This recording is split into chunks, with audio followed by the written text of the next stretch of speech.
Alright,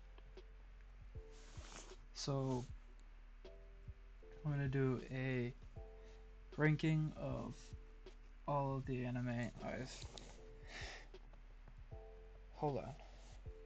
Excuse me. Okay, so I want to do a ranking of all the anime that I've seen. Um, I mean, I've seen like a handful of others, maybe started a few, but didn't get very far in them. I haven't finished all the ones that are on here, obviously, because like One Piece isn't finished in and of itself, so yeah. I'll address how far I've gotten into each of these as I get to them. Alright, so there's 40 of them here. Technically only like 39 excuse me, because I split ReZero into two different seasons.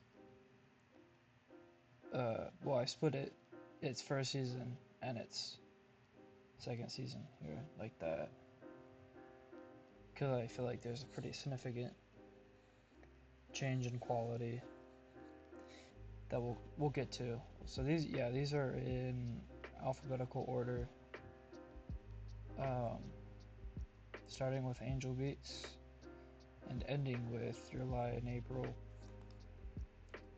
There's some really good anime here and some just alright. I honestly don't think I've seen an anime that's truly deplorable, so I don't have an F tier on this. I didn't do anything crazy like have an SS or name these anything crazy. Well, let's just get into it. So we're starting off with Angel Beats, which is kind of convenient, um, because this was actually the first ever anime I've ever seen. Um, Kind of part of the reason I wanted to do this in alphabetical order, just because that kind of makes sense to me, and it just so happens to start off with the anime I've ever seen first ever anime I've ever seen. My brother, who's a handful of years older than me, is the one who got me into anime. This is what he started me off with, and it's pretty good.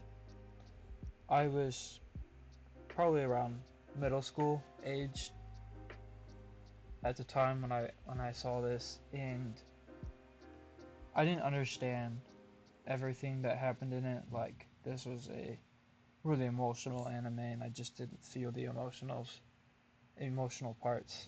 Um, the first time I watched this, and it took revisiting it um, a while, revisiting it quite a few years later, um, for me to fully understand what was happening and to get the emotional parts. I did get emotional at the ending. For anyone who's seen Angel Beats, it's definitely emotional at the ending for sure. The humor is really good. There's one thing I really liked. They got that really just like stupid, silly humor. Um, so yeah, with the humor and the emotional sides, there's a lot of things that I like about this anime. After revisiting it, after like the second time after it had been years, coming back to it since then, it hasn't like been as good for me. And it's not the kind of anime you really need to watch more than once. And in my case, revisiting it years later helped me to understand it better. But then revisiting it again after that really wasn't worth it. And it's only 13 episodes long. Um, so it's not like it's hard to finish or anything like that. But I think it's a one time. You watch it one time, and the emotional parts aren't gonna hit you as hard if you ever try and go back and watch it. That was my own personal experience. Um, But it's good. It's a good anime.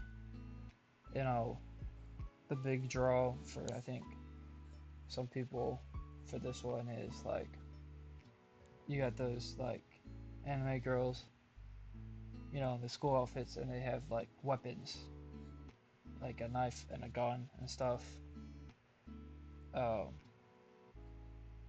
which is kind of like interesting, you know. So it takes a kind of a unique take on the afterlife, which is kind of interesting to watch. And yeah, it's a really solid anime. It has a special place in my heart. I don't think it's S tier. It'll probably end up, you know, because it has its flaws. It's not perfect, but it does have a special place in my heart. So probably end up uh, somewhere on the bottom of A tier. I'd have to imagine. All right, so we have another next. Let's do this. Um, Another was one of a small handful of short anime like Angel Beats. Angel Beats 13 episodes. I think another has 12. A small handful of short anime that I've watched in one day, and I have a lot of anime on Blu-ray, but this was actually of all the anime that I own, the quickest I've ever watched something. Sorry, quickest I've ever watched something, and then oh my goodness, sorry, quickest I ever watched something, and then uh, bought it. I didn't get it on Blu-ray right away because it was a little expensive, but I eventually later decided that I would splurge and get it on Blu-ray anyways. So yeah, this is a like a mystery, like horror kind of anime. Something in the same tone as like Final Destination. For anyone who's seen that with like these like crazy, like wicked deaths that are just that's what's kind of part of the reason why you'd go out of your way to watch this. I don't think the story is like super deep or anything like that, but if if you want something like kind of like an if you want something kind of like you know Final Destination, some sort of like good short horror anime, I think this is great. You know, not the best anime I've ever seen, not the worst. I think it's really good for that very specific genre. There's not I don't feel like there's tons and tons of like horror slash mystery anime out there. So I think this is really good for what it is. Um, yeah, I'm gonna keep it in B tier, right where it's at right now. I think that's fair. Really good for what it was, especially when it gets to the end. Like the last like two episodes, I think are really really good. Like they keep you on your toes. So, all right, this is gonna be the first one that probably turns some heads. Although I think my opinion on this isn't that unpopular. So basically, um, really solid. Like seasons 1 through 3, I've completely enjoyed. I would have told you it was an S tier anime. I even had a phone case for Attack on Titan on my old phone. Really, really great. I think it was really solid, really well done. Um, I honestly, personally, didn't have any complaints. You know, I understood all the hype around the anime. I watched this around the time that they were releasing the final season, part two, and I watched until like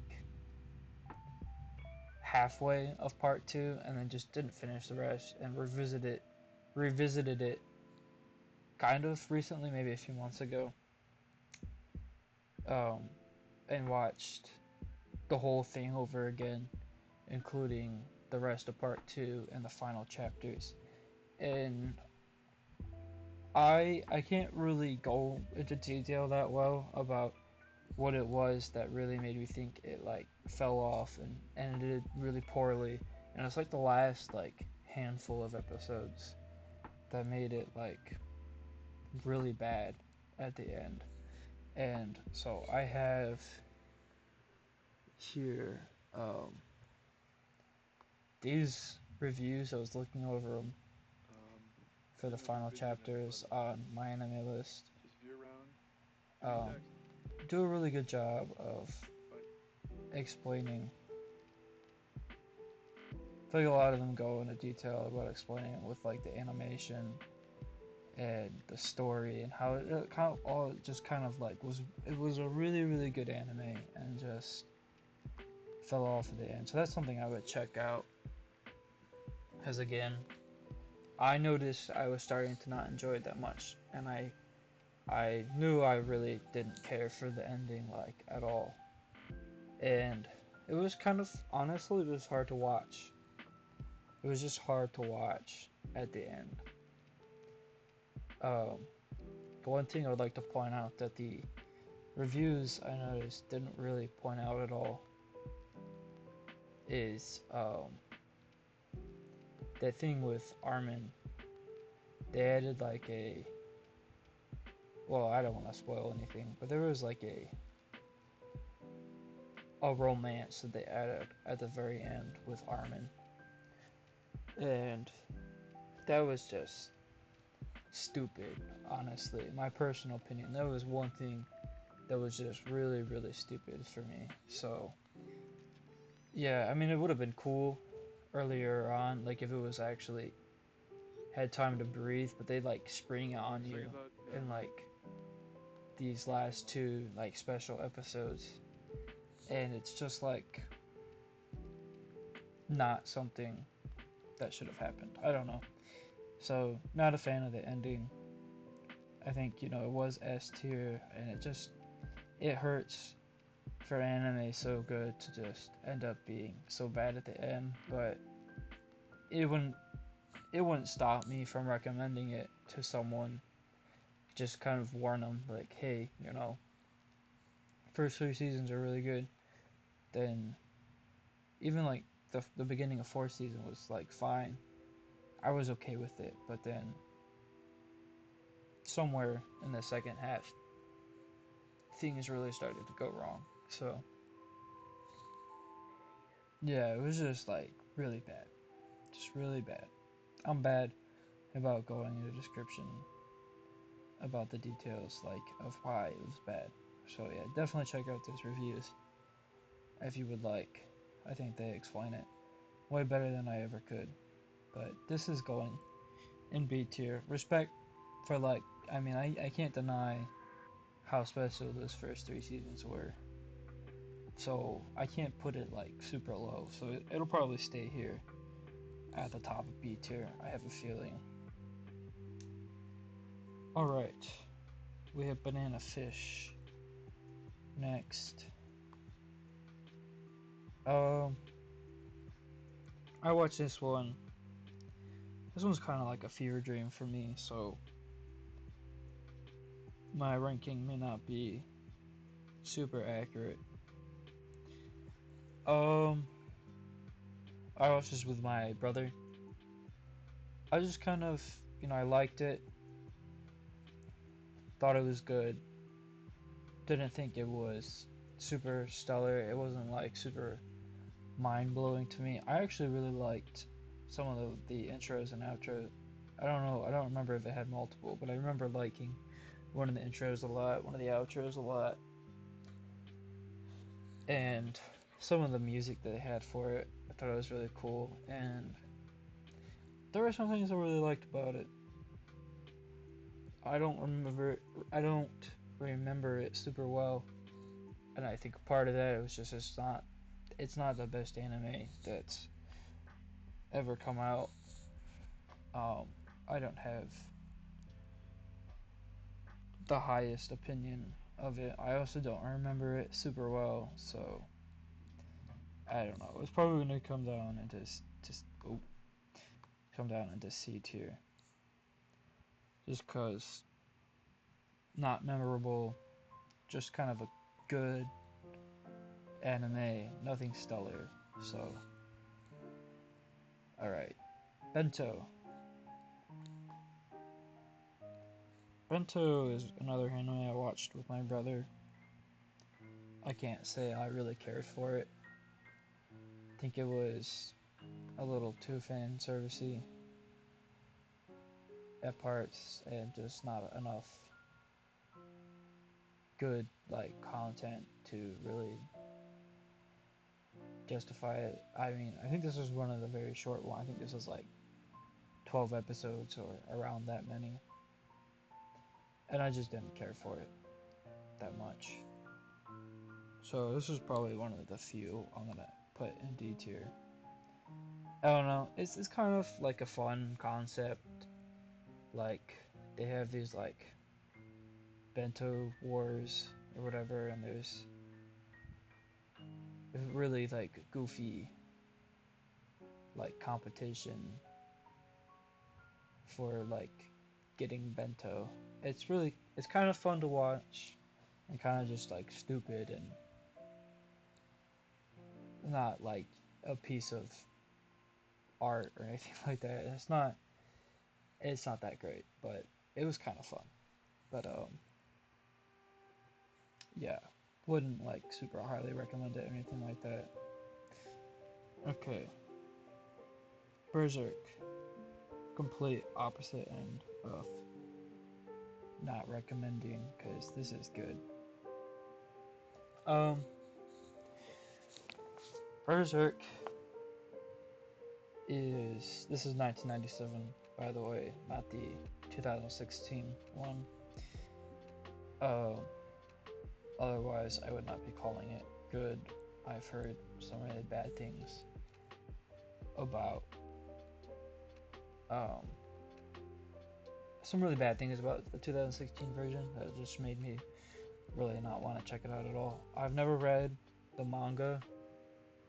Um, as of right now, I want to get into reading manga, and I'm starting with Berserk for sure. Um, I have like half the series. I'm reading a book right now that I want to finish before jumping into the manga. So this isn't any manga influenced opinion. This is strictly the anime, but the anime made me want to get into manga. Is that good? Saw somewhere online someone said like back in the day some anime were like kind of like a commercial, like an advertisement for you to buy the manga, and I gotta say it worked because I own half of it. Hopefully when Christmas comes around I own more than half of it. But so yeah, and I plan on reading it soon. Starting reading it soon. Apparently, one of the best manga of all time, if not the best. This anime is only 20 something episodes long, so it doesn't hit on Berserk as a whole. It's literally just one arc, and it has like a kind of confusing ending that's like takes a story into a completely, totally different spot, and it's like, whoa, what happened? And it's apparently like the manga is like a lot longer than the anime. Like there's a lot more to it, and that's it's like that's what kind of draws you in to the manga.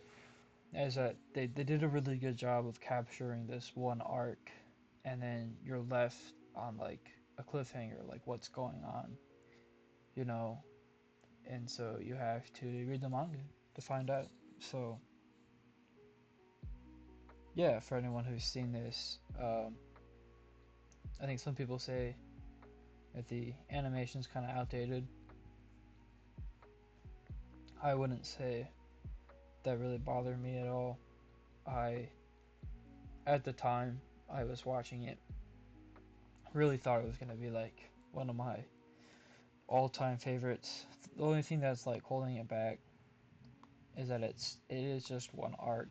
It's not Berserk as a whole. It's just one arc, but it was really well done. I can't I can't give it S tier just because it's like it's close, but it's an incomplete story. It's just one arc. I think they did a really great job of it, but I think it's only fair that I have it. I want it at the top of A tier. I think that's what makes most sense for it because it is really good. It's one of the best anime I've ever seen, but it is um, incomplete. That's not a bad thing. Clearly, it draws you in to wanting to read the manga, so it's a very good thing that they've done. I think they did a really good job of capturing that arc. I really enjoyed it. I would recommend sub. I used to be dub only, and I started watching sub for some things, and um, this is definitely an anime where it's not like you could do dub or sub and it'd be fine. I think the sub really is a lot better than the dub, my own personal opinion. But yeah, give it a watch. It is really good. If you ever really wanted to get into manga, this is a good anime to watch to convince you to get into reading manga. So yeah, really strong anime for sure. Um, all right, we got Clanad next. Sorry, I was just kind of thinking if there was anything else I wanted to add. I don't think so. Clanad. Um, some of my buddies know how I feel about this anime. I had like an anime club for a short, an unofficial anime club. It wasn't with the school or anything like that. But for a short period of time where I just watched anime with some friends, and this was one of them because this is one of my all-time favorite anime. Um, I'm a sucker for really emotional anime, and it's the fact that it wasn't just emotional, it was also really funny at times. I like when like Angel Beats. Um, I like when there's a lot of really good like stupid silly humor, and then there's also just like a really some like really emotionally soaked in emotion is what I mean. Like some parts that are just soaked in emotion and that just kill you to watch, you know, in a good way. Um,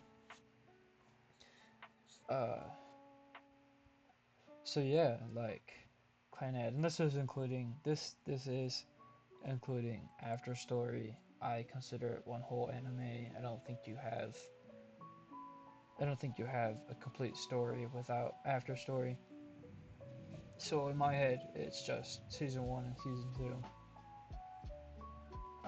But if you must know, Clannad After Story of the two seasons is the better one because it goes into more depth. Where like Clannad is kind of a like a slice of life anime, and then Clannad After Story goes into like the main character's like adult life and really goes into depth, and it just makes you think about life. I don't know. This is the only anime that's really like, in a way, this kind of sounds, I don't know, cringy in a way, I suppose. But I mean what I say. It kind of changed my life a little bit. Um, so just if you like super emotional anime, I would give it a try. Um, yeah, this is, spoiler alert, this is actually my favorite anime of all time. So yeah, um, yeah, which is funny because we're bringing up one of my other all-time favorites right after it. So here's Code Geass, another anime I watched with that group. I think they, as a whole, probably loved this one the most, if I had to imagine. Um, Not that they didn't like the other three that we watched. Um, but this was really special. So this is exactly 50 episodes long. You know, when I watched Death Note, like pretty early on into my anime watching career, um, it's not actually a career, believe it or not. I don't get paid to watch anime. I wish I did, but yeah, I watched Death Note pretty early on. I think it was like my third or fourth anime. Um, yeah, and I really liked Death Note. At the time, I think it was probably my favorite. Times have changed like since then, but at that time when I watched Death Note, it was probably my favorite. So obviously, I looked up anime like Death Note, and that's how I came across Code Geass. I don't remember. I think it was the first one that I watched when I look up, because I've looked up anime like Death Note more than once. I think Code Geass was the first of those that I've watched. And what a good one, too. Code Geass is perfect start to finish. And if you want to talk about endings like Attack on Titan with a really bad ending, or another with a really good last two episodes, or Clanad, where the last episode makes you feel so much better after the episodes before it. Um, Berserk, which makes you want to read the manga. You know, a lot of endings make or break an anime, or make it what it is, or make it um, something it shouldn't have been. Like Attack on Titan could have been a whole lot better. um, but I have nothing negative to say about Code Geass. I literally think it's engaging, action-packed, fascinating through and through, all the way until the end. And the ending is perfect. They have like a Code Geass like movie, and based off the name of the movie, I know it would just like ruin everything that the anime did. And they have like some other stuff. I don't know. I watched Code Geass season 1 and 2, and that's all you need to watch. They are perfect, just absolutely stellar. Um, it's like Death Note in the way like there's a guy who's like really intelligent and he's like a high school kid, and he gets like this really powerful, for lack of better words, a really powerful power in his possession, and he uses it to do some really wild stuff. And um, they have their differences, but if you liked Death Note, this is definitely something you would want to check out.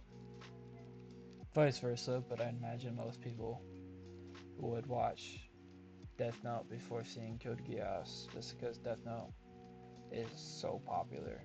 So, Code Geass, yeah, I think it is, because we're gonna get to other anime like Death Note and Death Note itself, actually pretty soon here. But it is my personal favorite anime that has that kind of like blueprint, that like Death Note blueprint to it. So it's up here in S tier. Um, it is my second favorite anime of all time. Uh, just like Clan literally changing my life in a more of a, maybe not a major way, but literally like being as amazing as it is. I can't put Code Geass above Clannad, but it is second place. Um, really, really solid. Literally nothing wrong with the anime at all. So, Cowboy Bebop, a classic. I think undeniably so. Uh, Not an anime you'll find all that many people hating on. Maybe it's not everyone's cup of tea, but yeah, it is a rarity in anime because it goes, each episode is like a different plot instead of having one big story. And I think that's part of what I don't like about Cowboy Bebop. Uh, I've recently rewatched it and liked it better than I did the first time I watched it. I think it's solid. I think it's solid. I don't think it's 10 out of 10 solid, but I think it's good. I don't think I like it as much. Um, I don't think I like it as much as um, a lot of people like it when they watch it.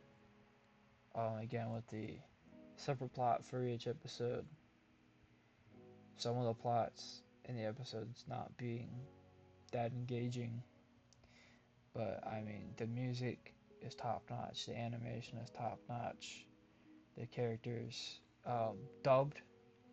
If you want to talk about sub versus dubbed, this is one of few anime where I would recommend watching dubbed over subbed.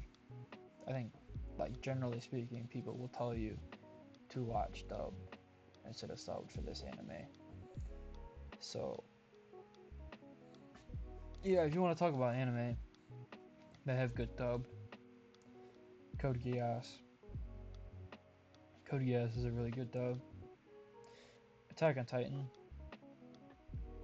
I didn't feel any need to watch it in subbed. I don't think that would have changed my opinion of it. I think dub is actually just, there's a few moments where it's better in dub. But Cowboy Bebop is literally like known for having a good dub. So like the characters, the voice actors and actress that play the main characters were like meant for those roles. Um, it feels weird when I hear them in other anime, to be honest. So yeah. Anyways, that's Cowboy Bebop. Um, yeah. I mean, I've told you how I feel about it. It has some flaws, in my opinion, but it is a classic. I think I'm just gonna keep it in B tier. Definitely above another. I gotta give Attack on Titan credit for those amazing 3 seasons, so we'll keep it up below Attack on Titan. Um, all right, Death Note. Definitely an anime in my top 10. Although, what kind of used to be my favorite way back when I watched it for the first time, and it slowly been dropping just because I watch so many amazing anime. It is still in my top 10. I would say for sure. It got me into my favorite like genre. I don't know if it's genre of anime, but like Death Note has like a specific blueprint to it. You can find in a lot of different anime. Again, Code Geass being one of them. Um, I mean, tell me about it. I don't think I'm gonna tell anyone about Death Note that people don't already know. You know, it's a story about a high school kid who gets a hold of a notebook that he writes names in and kills criminals with, and yeah, that's like that's like all you need to know to get you interested in it. Like it's a notebook and you're writing a name in it, and someone dies. Like wow, that's crazy.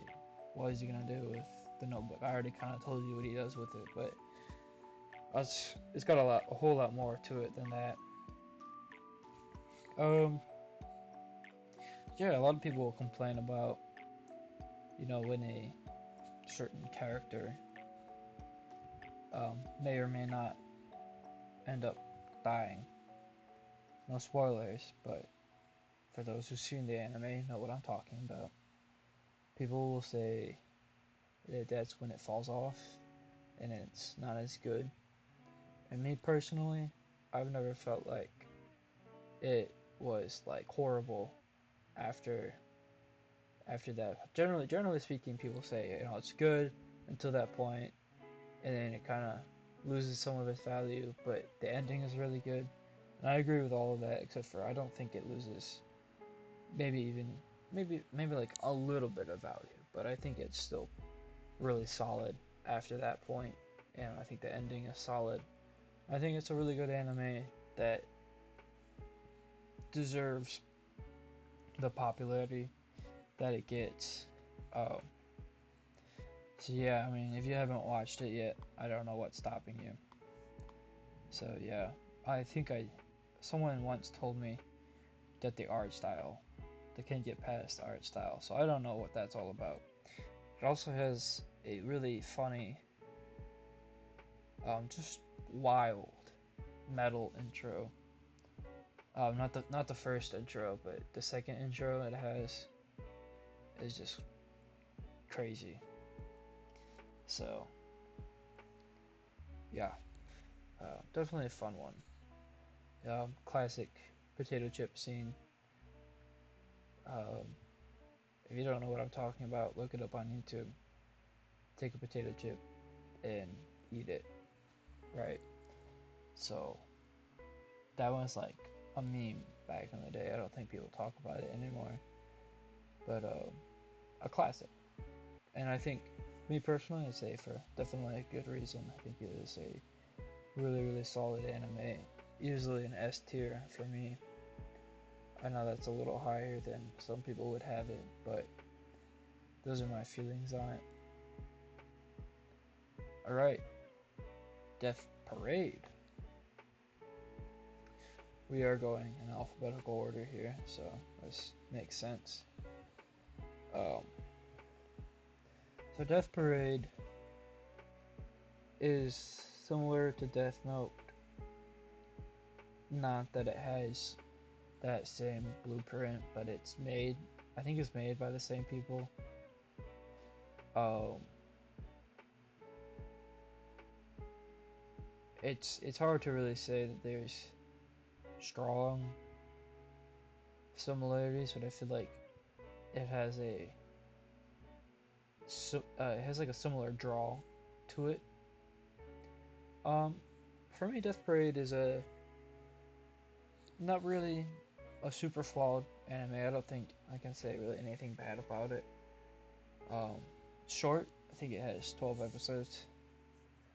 Um, just a short, fun anime, kind of interesting. And those like Angel Beats takes like an interesting view of like what the afterlife is. or in this case, I think in both cases, it's like specific people um, get to experience this version of the afterlife, like in Angel Beats. It's only certain people who've lived like a horrible life who get, you know, another chance to live their life, like a better life. That's Angel Beats. Death Parade is these people who have to be like judged, and then one goes to the void, I think it is, and one gets reincarnated. I have my own views of the afterlife, my own beliefs, and like safe to say I disagree with either of those afterlives, but that doesn't take away from the anime. They're just, stories. I think it's a really interesting take for Death Parade and for Angel Beats, and it's a fun anime. I'm talking about the afterlife and judgment and stuff, but if anyone who's seen Death Parade, they know what I mean when I say it's kind of like fun in a way. The intro being one of my more well liked. I don't want to say it's like my favorite, but it's really good. Maybe top 10 favorite intros. I don't know. It was a really fun intro, and yeah, the characters. There's this guy right here actually. Um, goes undergoes some really solid character development. If I'm using the right words here. Um, yeah, I mean it's just really interesting. Really pretty engaging and fun and well-made anime. Not like the best anime I ever saw, but certainly pretty good. I'd recommend it if someone asked me about it, but I don't go out of my way to talk about it either. So keeping it right in the middle here at B tier. Uh, Probably above another, I think. Just because I think, another's just kind of has got that horror aspect going for it. And Death Parade has more than just one aspect to it that makes you want to. And another is probably going to end up at the bottom of B tier. So uh, I'm not like dogging on another. I think there's just it does a really good job of the horror slash mystery aspect, and that's it. I don't want to go back and talk about another. I feel like I've digressed too much. Um, Death Parade is solid all around. Um, just not, my top number one favorite all time or anything like that. I think it deserves to be there. Um, yeah, I really digress. So, Dragon Ball Z to be specific, because I haven't watched Dragon Ball. I haven't watched Dragon Ball or Dragon Ball Super. I've heard a lot of really, really good things about Dragon Ball Super, and I think I would like Dragon Ball because I like it when an anime has, good story elements, and Dragon Ball is like apparently like the story elements. I think for like Dragon Ball Z and Dragon Ball Super too, I guess. Um, so maybe sometime in the future I'll check out the others. If you want to talk about dubs, this like Cowboy Bebop is like a spectacular dub. So definitely, I think I like this one even better than Cowboy Bebop. Um, Definitely something uh, that really adds to the charm. I think there's something to say when an anime has good charm. Like Like Angel Beats has a really good charm to it. Death Note, funny enough, where some anime have bits and pieces of charm, like Code Geass. I mean, Clannad obviously has charm. That's kind of goes without saying. I feel like Cowboy Bebop, obviously.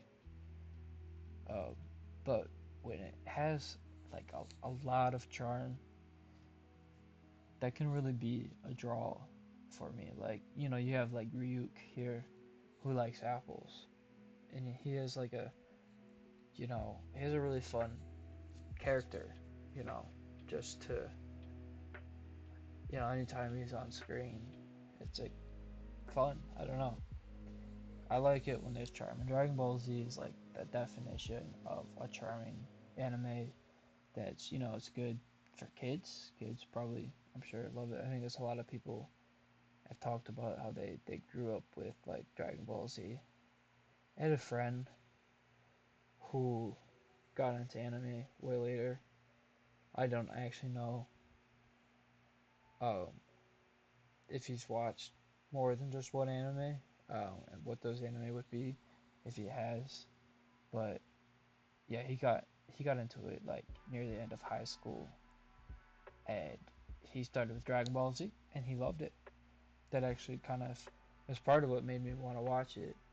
And I, my brother just gave me the entirety of Dragon Ball Z on Blu-ray, um, one year for Christmas. I was like, this is awesome, right? It was an anime I was kind of interested in, and yeah, I think it was a really good, charming anime. I don't think it's the best anime I ever made. I think my complaints line up with. Sorry. I think my complaints line up with a lot of people's, like, the battles. Oh my goodness. Like, the battles just drag out for too long. Um, but I don't, I don't like hate it for that. I think it has a lot of charm. It's really fun to watch. All the arcs are pretty strong. I feel like, just the battles kind of drag out a little bit. And yeah, but I think it's a really good anime. Not one of my all-time favorites. Um, but really, really solid. Probably, probably gonna have it go closer to the top of B tier. Um, yeah, it's better than Cowboy Bebop for me. Attack on Titan's tough because again, those first three seasons. Um, Attack on Titan doesn't even belong in B tier. Just that ending, man, is what put it there. So that's gonna stay at the top of B tier for sure. All right, saying this name right is really difficult sometimes. Dur Dur ra ra ra Dur ra ra ra. Okay. Um. You know, this one's tough. This one's tough because I think the first season was better than the second season, and the second season is longer than the first season. And this anime is really fun because there's just a lot that happens. Um, Kind of reminds me of like Cowboy Bebop with all those different plots, but it's not a different plot every episode. It's like a different plot every few episodes. And there's a lot of different characters to get to know, and it's like how all these different characters interact with each other is really interesting. Um, this was a really good anime when I watched it, and I have no reason to have like put it down any further now. Now that I've had a lot of time to just kind of, it's been a long time since I've seen it, a few years. Um, I recommended it once to someone who watches a lot of anime, like me. Um, yeah, I think it's a pretty strong anime, to be honest. I don't think it's super top notch, best of the best, but you know, like I remember looking up anime like Steins Gate, uh, and the usual suspects like Erased and ReZero come up, but Durarara came up on a few lists.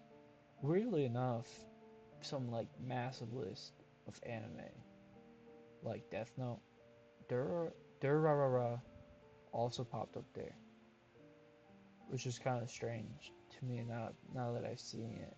I don't honestly see the the similarity. I don't see the draw, like the same draw for Death Note and this anime. But I don't know. That's what really intrigued me about it. And my brother has seen it. I know that he has. We never watched it together or anything like that, but uh, he did come over. I think while I was in the middle of this anime. He lives on his own. Well, he was living on his own at the time. He has a wife now. Crazy stuff. Crazy world. Crazy how things change. Um, I mean, just like that we're all grown now. I digress. Um, but he was over at the house. Um, and I was like in the basement watching this, and it was one of the funnier parts of the anime. Um, it has its really silly moments. It kind of, like Cowboy Bebop, kind of just it has an ending, but it's kind of like forced. It just kind of feels like it just ends. Yeah, I think there's actually grounds to say that it has similarities to Cowboy Bebop. Um, Not to mention the um, Spike's voice actor is the same as one of the ones in this one. Um, so yeah, I think the similarity to Steins Gate is kind of hard to find, but in like how Steins Gate kind of takes a while to get into because you get introduced like to a lot of characters and stuff, and so the rah rah rah you have a lot of characters, even more so than I feel like even more so than Steins Gate. It takes a while to really understand the story, but that I kind of like that about Steins Gate. I like that about this anime. Um, yeah, it's just really good. It's really fun to watch the characters interact. I think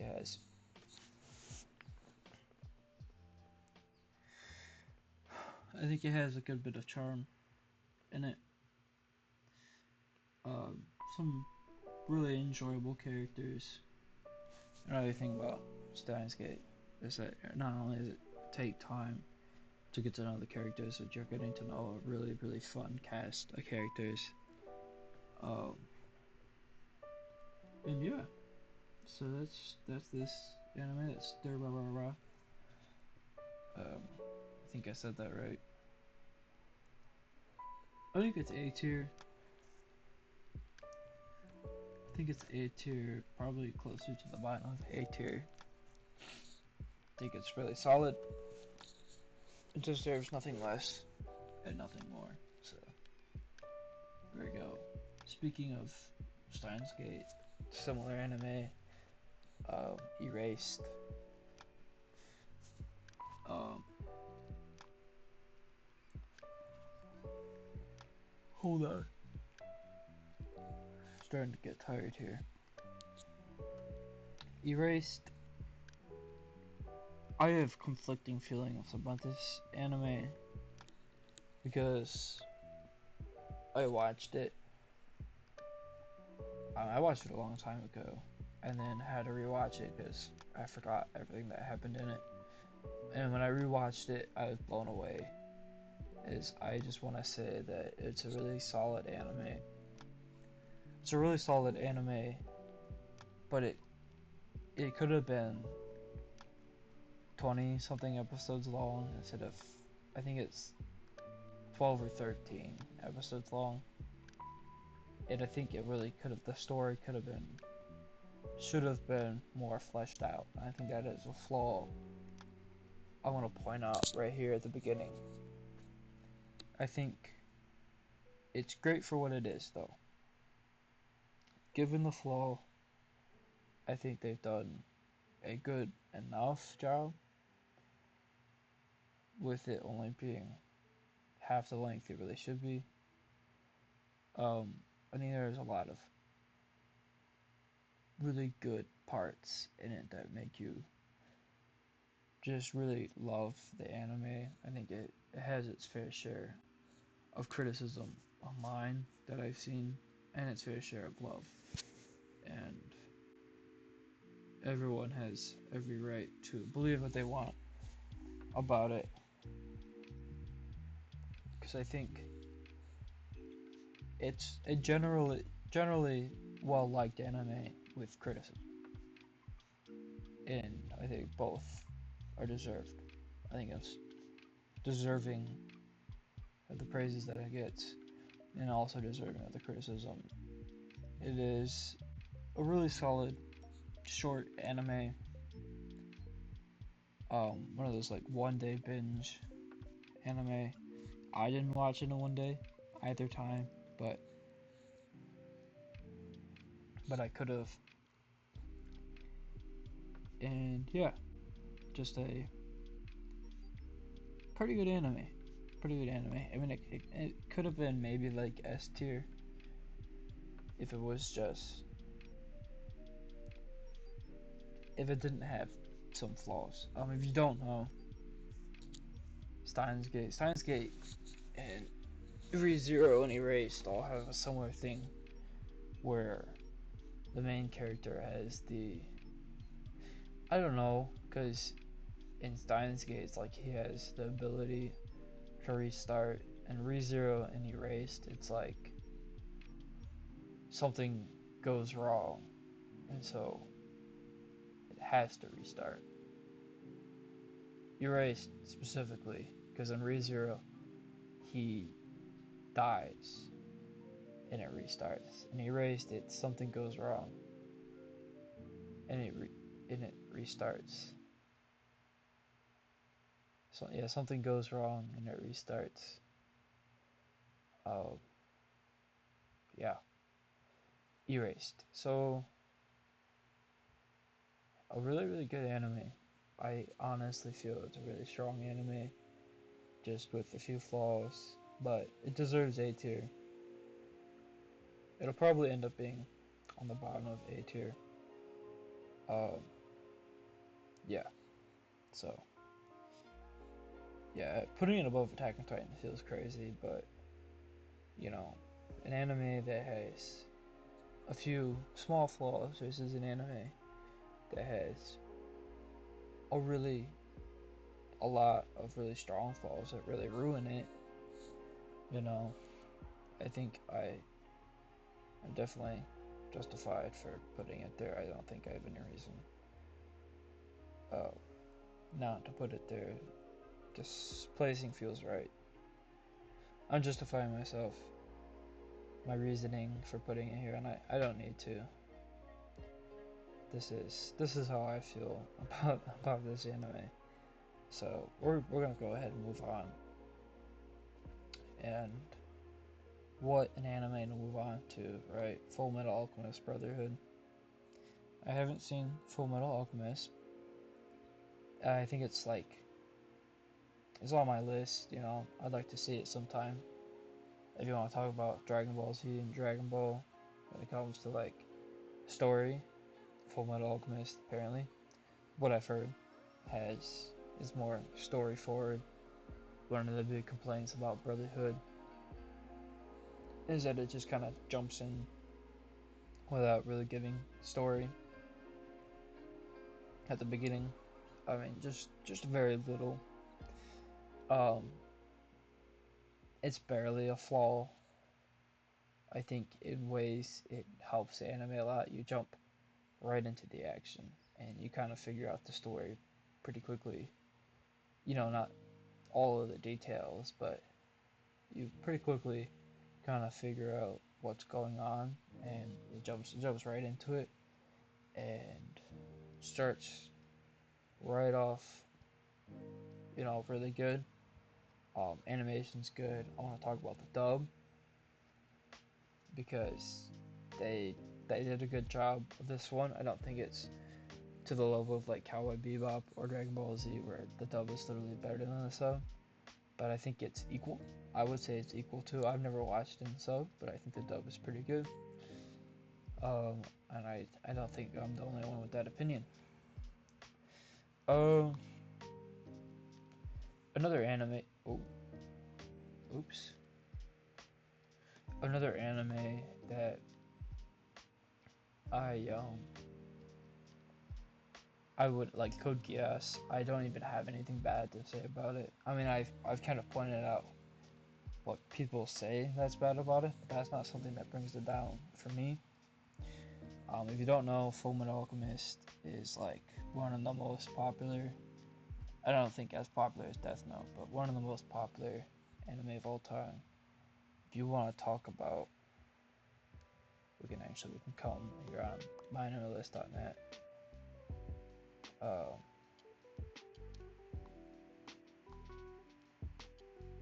you want to talk about being well liked? It's number 2 right now. Anytime a new anime comes up, it'll take the spot of number 1 for a while, and then it'll make its way down. But Suzuki no Frieren is really well liked right now, so it might not come down for a while, but I could almost guarantee it'll be lower than Brotherhood eventually. So, in my head, as far as I'm concerned, Brotherhood is the number 1 top ranked anime on this website. Not to discount that Suzu no Frieren's here, but just saying that it'll probably go down if you give it enough time. I watched part of this and just didn't finish it, so it might be something I have to come back to at some point.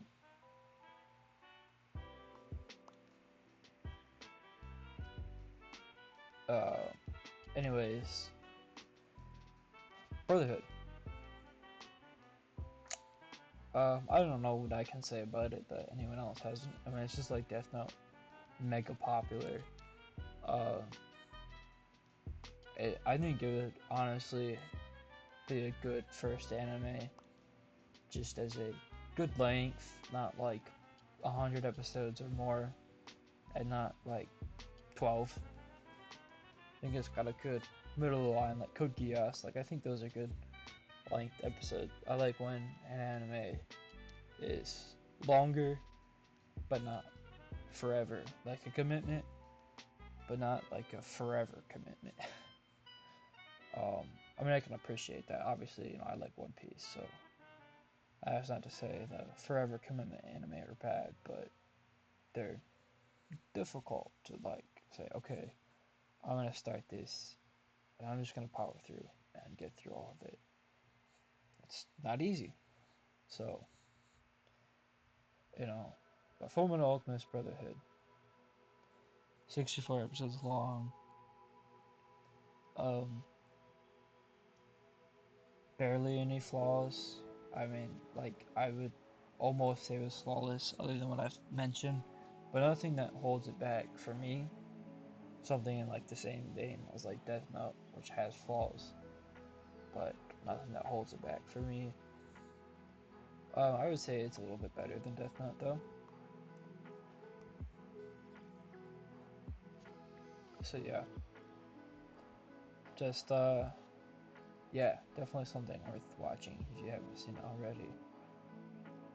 It's almost probably one of the number one anime that I'd like recommend to anybody who's looking to get into anime, or just like if you haven't seen it. It's so well liked, just generally speaking. Apparently, the like mega fans of this anime are annoying. I've heard that the super diehard fans of Full Metal Alchemist Brotherhood get on people's nerves, but I've never had an experience of that on my own. If you want to talk about diehard fans that get on my nerves, it's Attack on Titan people.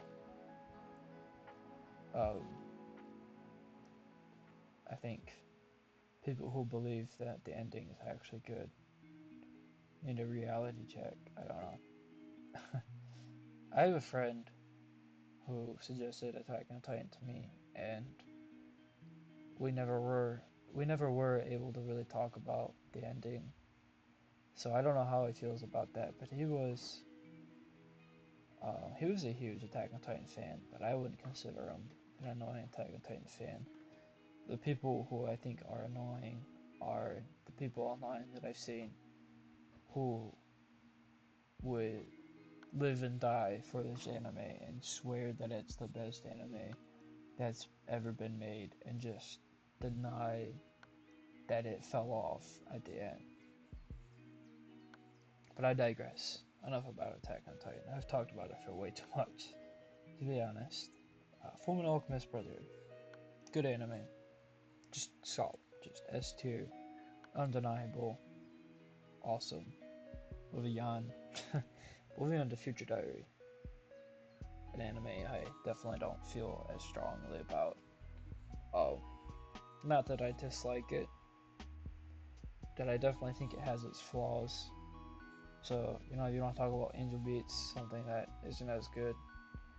The second time you watch it, in my case, the third time I watched it, for Angel Beats. For Future Diary, um, Future Diary actually was the same kind of case.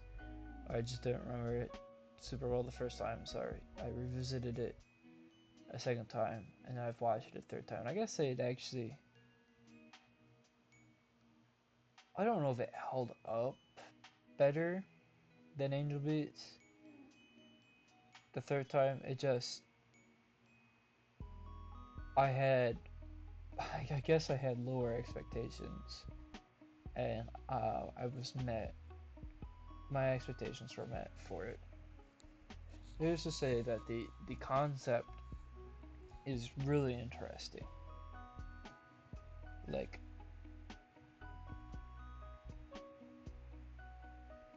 hold on.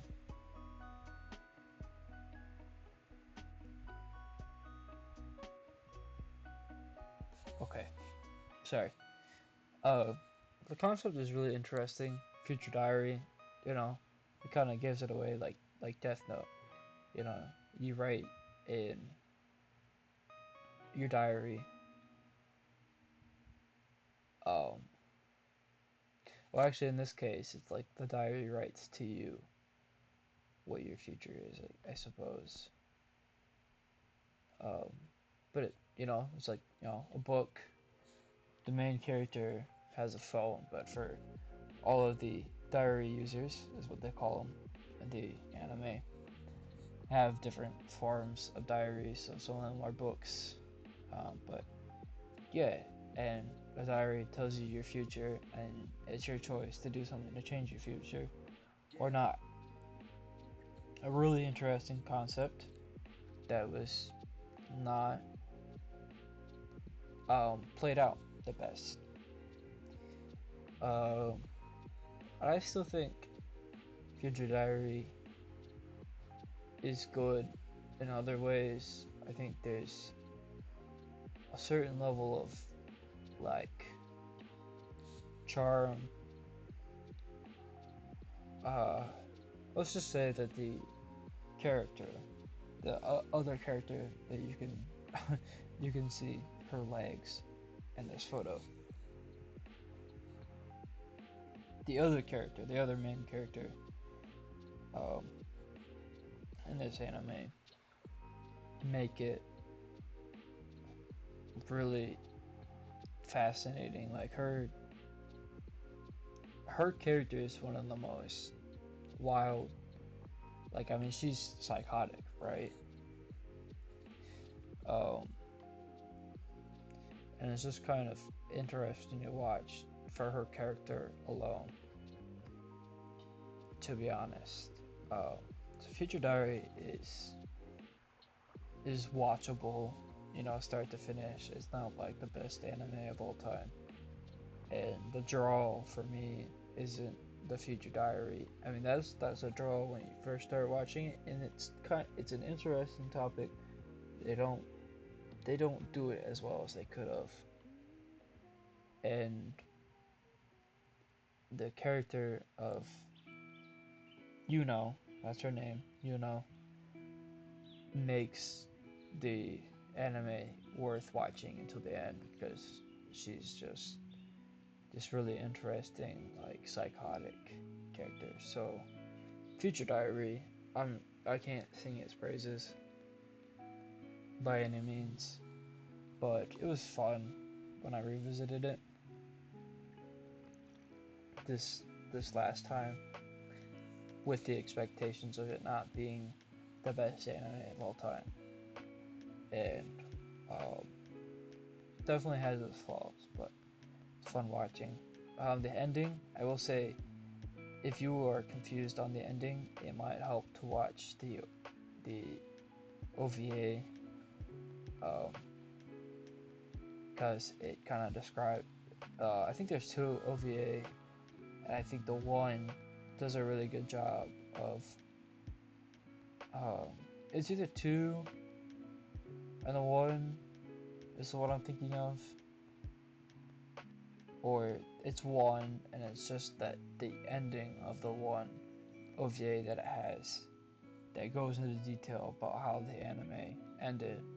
And if you get the full picture of what happened at the anime, you make more sense of what happened in the anime. The ending is actually pretty good. It has a pretty good ending. I want to say,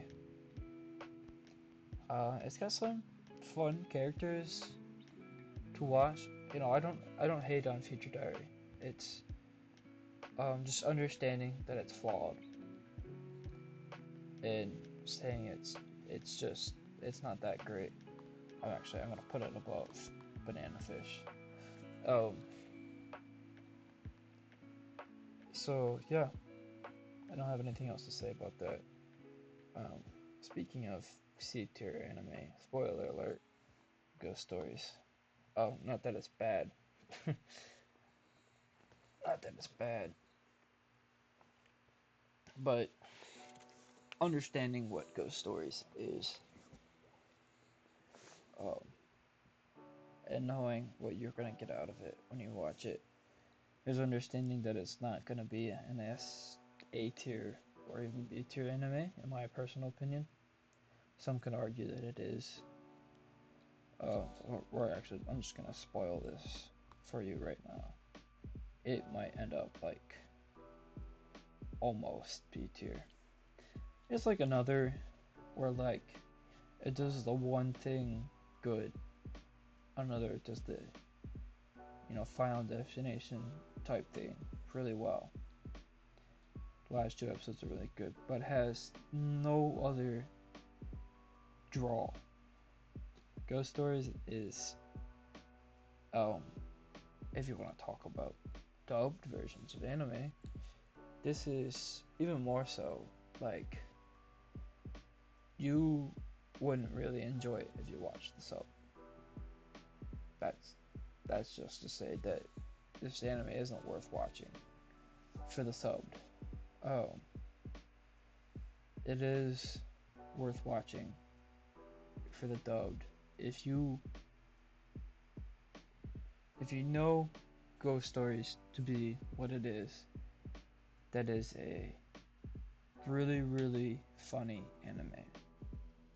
Like, really, really, really stupid humor. Offensive at times.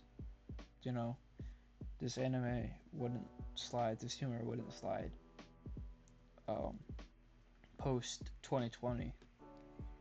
However, if you're like me, if you're like my friends, this is one of the anime that I watch with my group.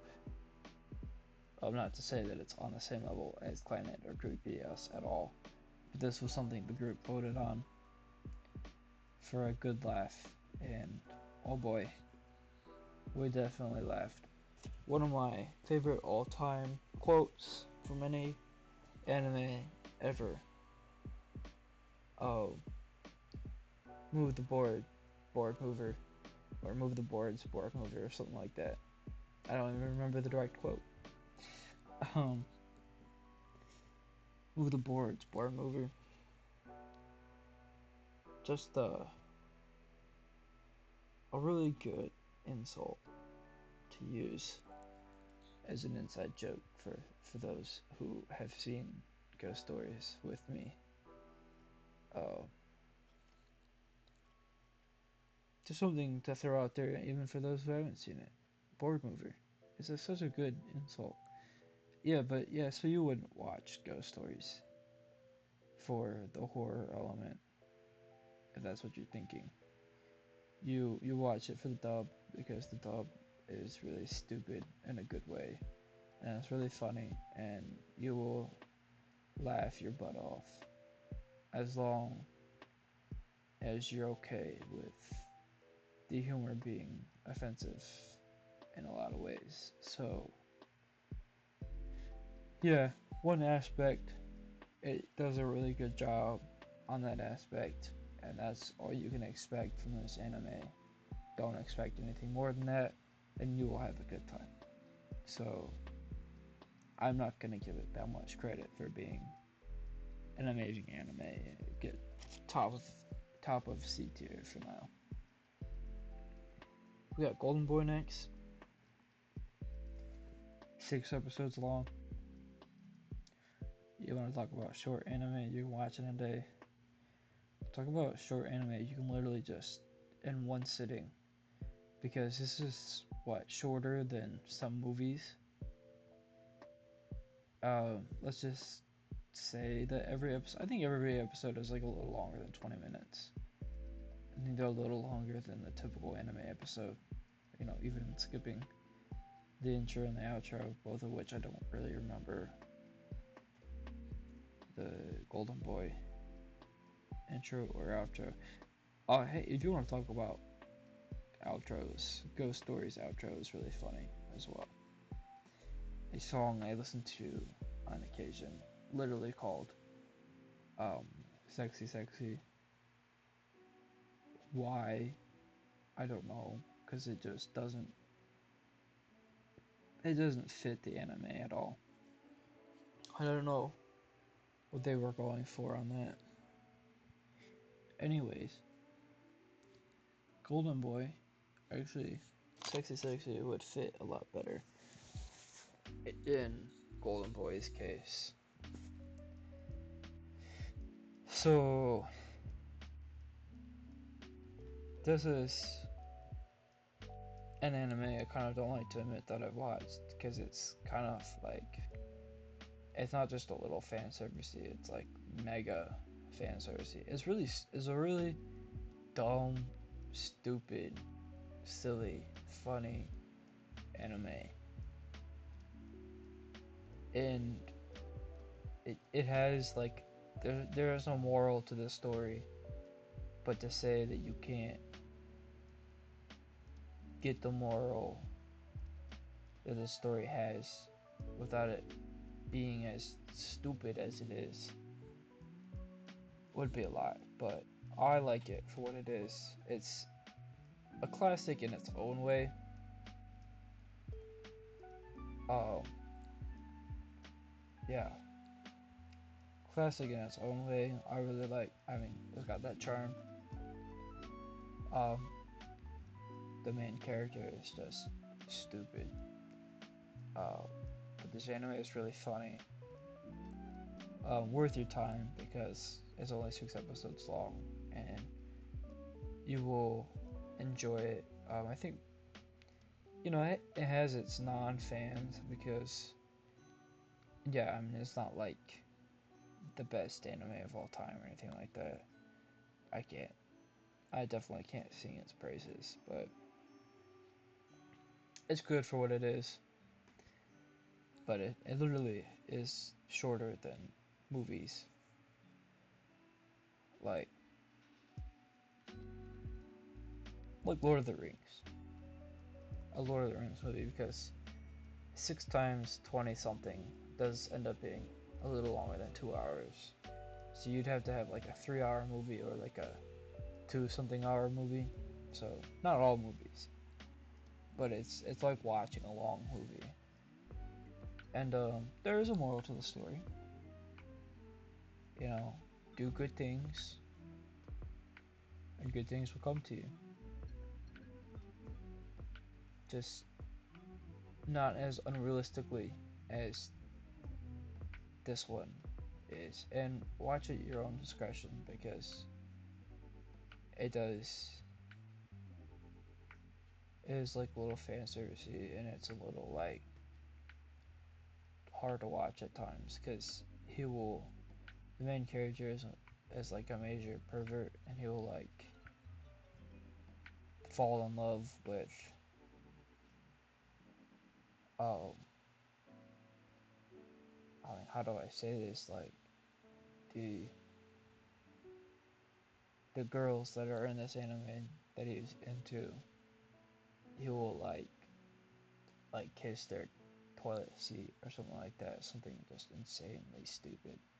This is an insanely stupid anime. I mean, not anything um stupid in a good way, fun to watch, but just really stupid. Um, Worth your time if it's something that interests you. Classic in its own way. It's not it's not gonna make it out of C tier. I think I would put it above Banana Fish. I think my enjoyment. I mean, I don't love Banana Fish, so yeah, yeah, it's gonna go here. GTO. Oh, is every anime that has a G in it or a G at the beginning? Ghost Stories, Golden Boy, and GTO all have really, really stupid humor in them. Gurren Lagann is different, completely different, but these other G animes, these first three, have have really stupid protagonists. Um, However, GTO is a little different because he's really stupid and really funny. But then, I talk about moral of the story taught in kind of a, what's the word? Uh,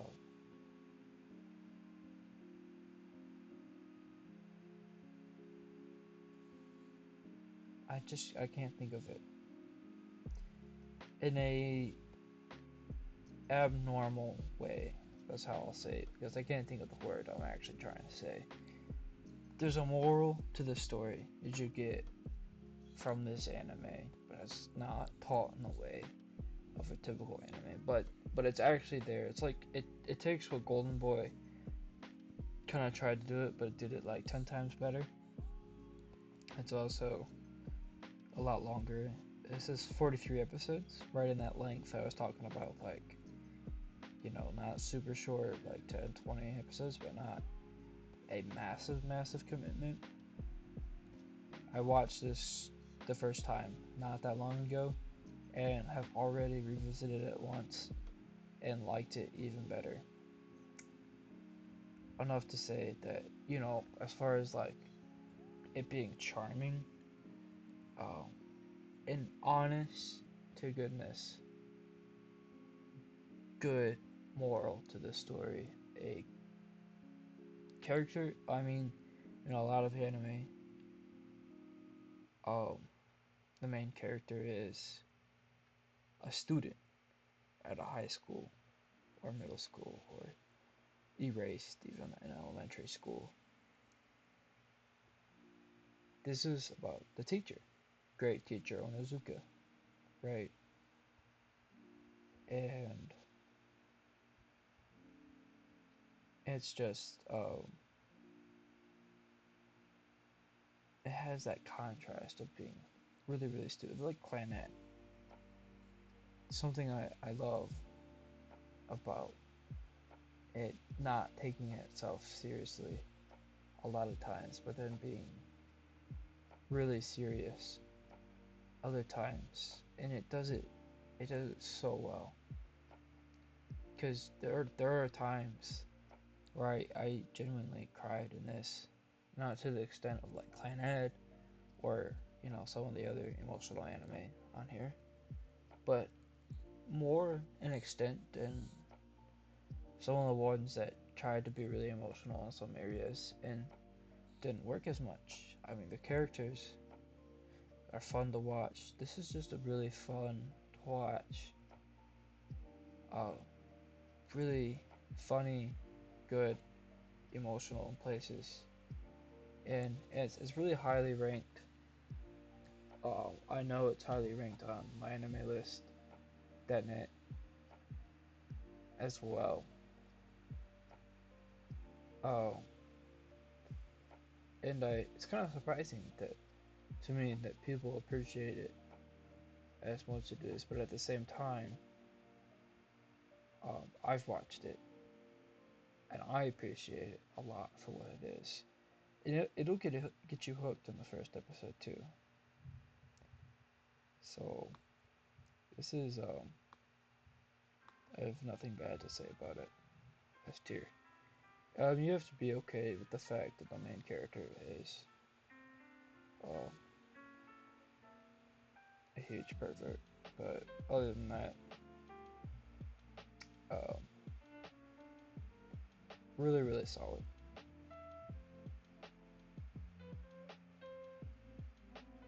Oh, I don't think I can put it like at the top of S tier or anything like that, but yeah, it'll honestly probably stay here at the bottom of S tier, but I think it definitely deserves to be an S tier because I honestly what I really want to do is watch it again with someone who hasn't seen it yet, just because it really just takes you off guard with how awesome it is in certain places, and it's really engaging in some areas because you just don't know how um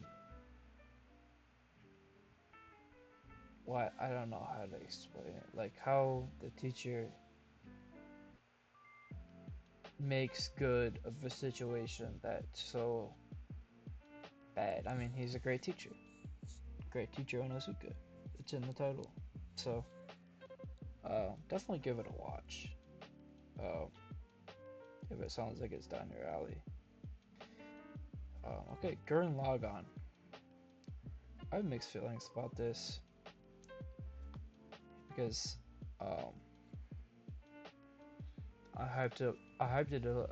I hyped it up a lot in my head before watching it, and I spent quite a good bit of money to have it in my collection. Um, Not to be disappointed by it. I think it hits people. Um,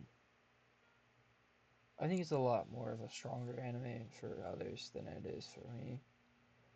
Um, there's a really surprising plot point that if you've seen the anime, you know what I'm talking about. But kind of like closer to the beginning of the anime, that's really just kind of like, wow, that was like bold. and I think it was. I think it helps the anime for sure. It makes it a lot more interesting. When it gets to the end, where everything's like super over the top,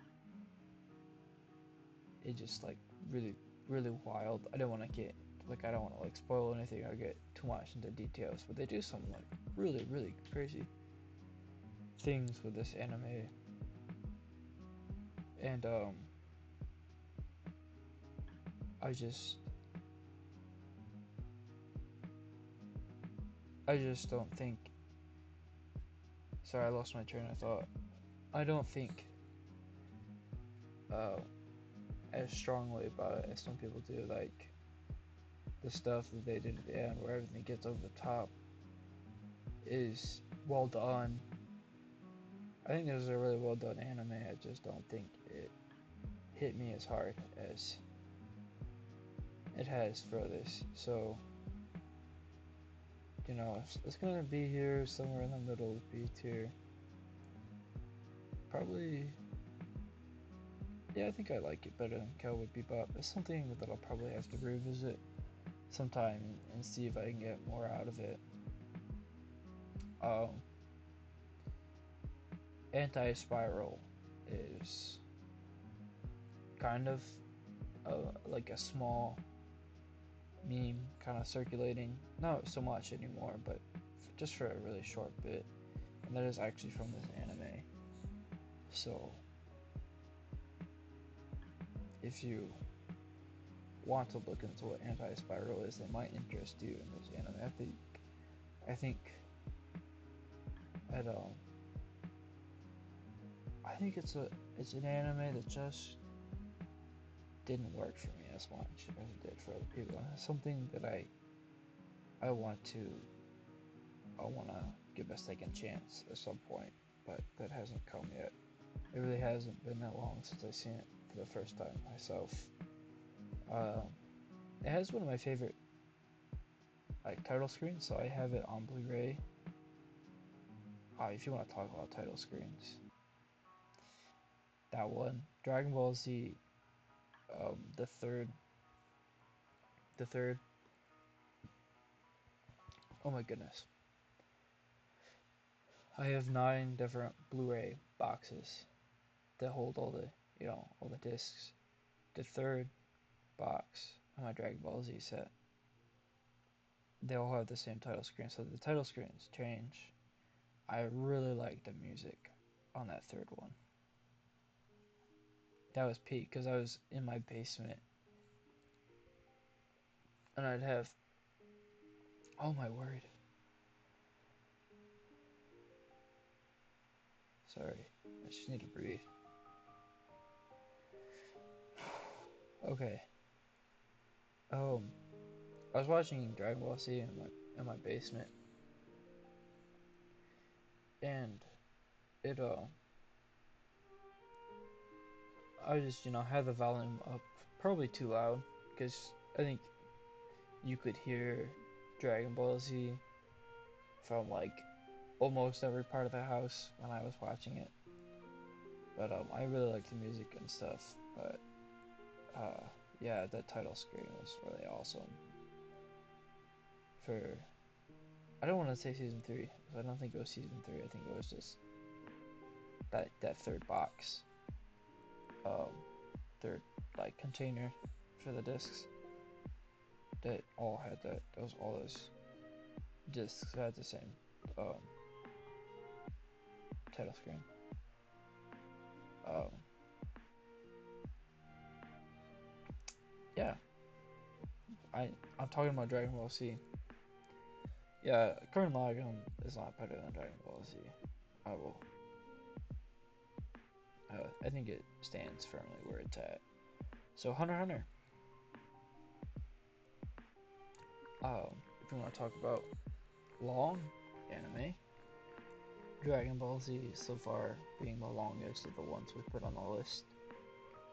Um, Hunter x Hunter being almost literally half the length. I watched this pretty early on, so I only had Angel Beats, Steins Gate, Death Note, Erased, Code Geass, Hunter x Hunter. I think those are all, like all the anime that I watched like really early on. Really early on. Um, when I first started watching anime, Hunter x Hunter was the first long one. It was actually a lot longer than what I thought it was. I think I was watching it on like Hulu or Netflix or something, and they didn't have all the episodes, so in my head it was already gonna be pretty long. And then when the last episode on whatever I was watching it on didn't end up being the last episode, I was like, what? And realized that I was only like halfway through the anime. And I was blown away by Hunter x Hunter when I watched it. Just blown away. To go back and watch it for the first time again would be amazing. Just, oh my word, it's crazy. Unbelievably good. Undeniably good. Highly ranked on my anime list. Um, the complaints for this are few and far between. I think it's fair to say. Um, like, people will complain about the character of Hisoka because he's like a pedophile. But then people say it's like lolly porn, and I disagree with that wholeheartedly. I think that is a horrible complaint to make. It's not like they show the characters naked or something like that. You know, I think if you have a problem with Hisoka as a character, that's one thing. To say that this anime is porn of any type, that's just an outrageous lie. So, anyways, Hunter x Hunter, um, another anime that I don't care. I don't see the flaws really as flaws. I think that part of like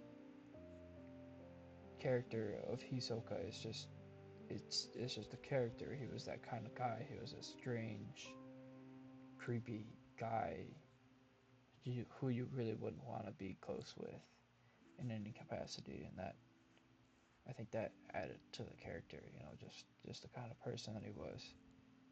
Um, just not someone they want to be close with. But then you got some girls who fall over head over heels for Hisoka, even though he's like a pedophile. So I don't know. Enough about the flaws about Hunter x Hunter. Um, I think every arc is perfect. Um,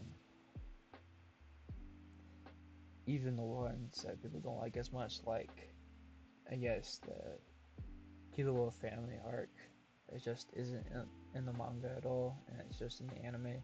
This is the 2011 anime, by the way. I haven't watched the one that's older. Um,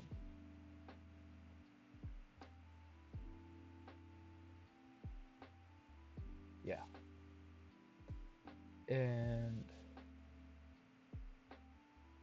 uh, that's a lot of people's least favorite.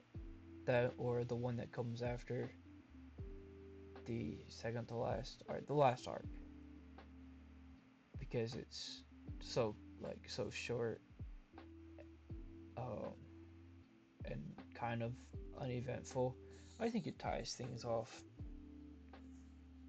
um, ties it off like the loose ends pretty well, and I didn't realize it, but there's more in the manga that the anime never touched on. But despite all of that, so that makes me kind of want to read the manga at some point. All of that being said, I liked all of the arcs in Hunter x Hunter. I just rewatched it recently, and the Ant arc. I'm not even gonna try to say the other part, the part that starts with a C. It's like Well, I said I'm not gonna try to say it. Um, the Ant arc. I'm gonna refer to it as the Ant arc. I don't know how to say the other part. Um, that's like peak. I mean, to watch that for the first time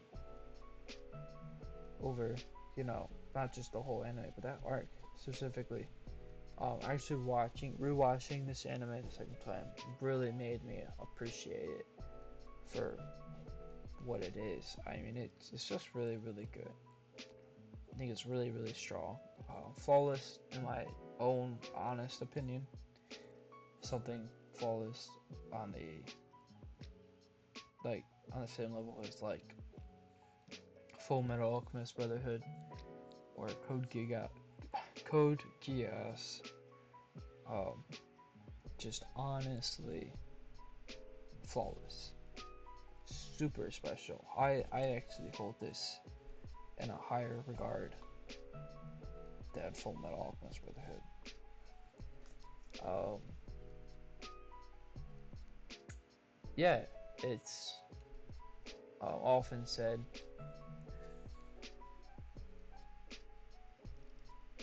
to be,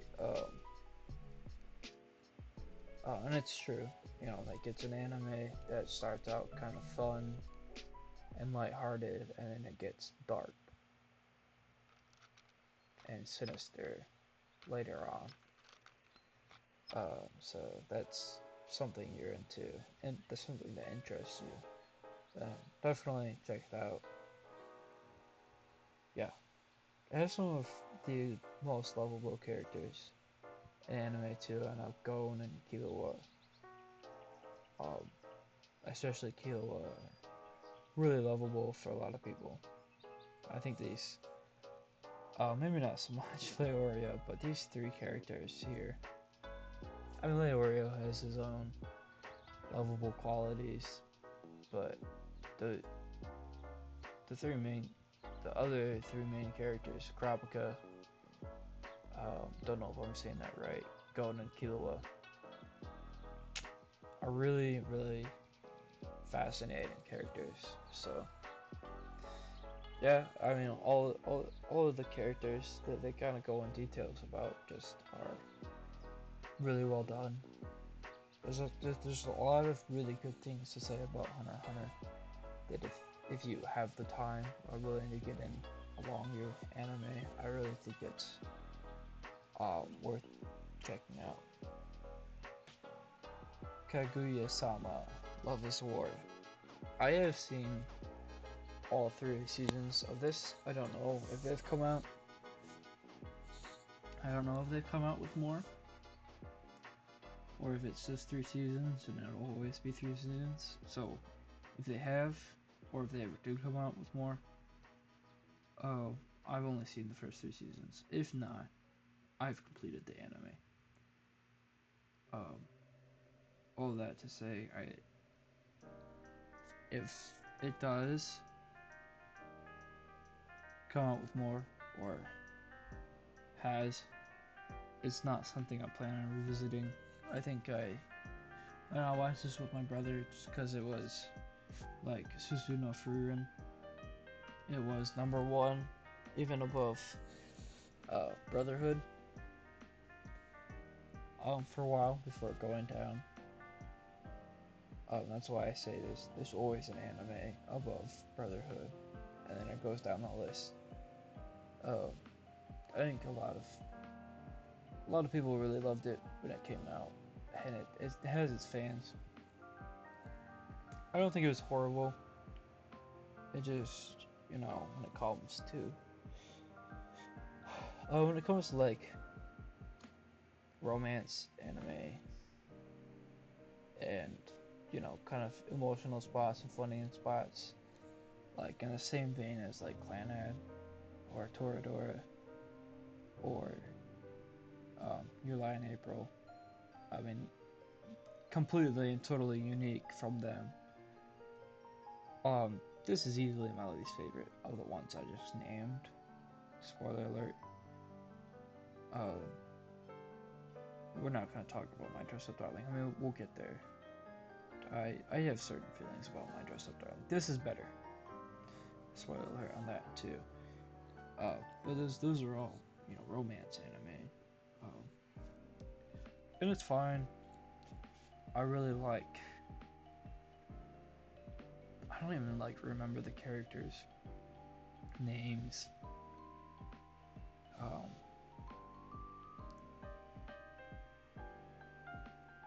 I really like the one character that's introduced. Uh, introduced. Somewhere down the line, not right away.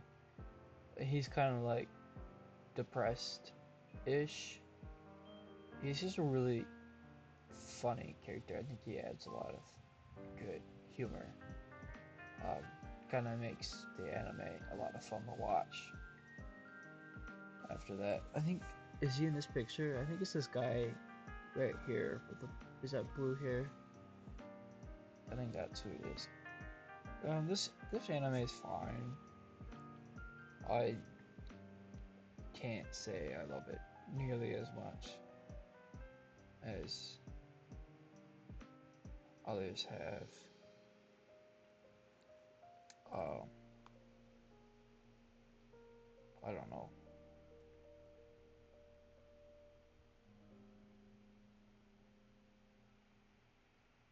How do I feel about this? Let me think.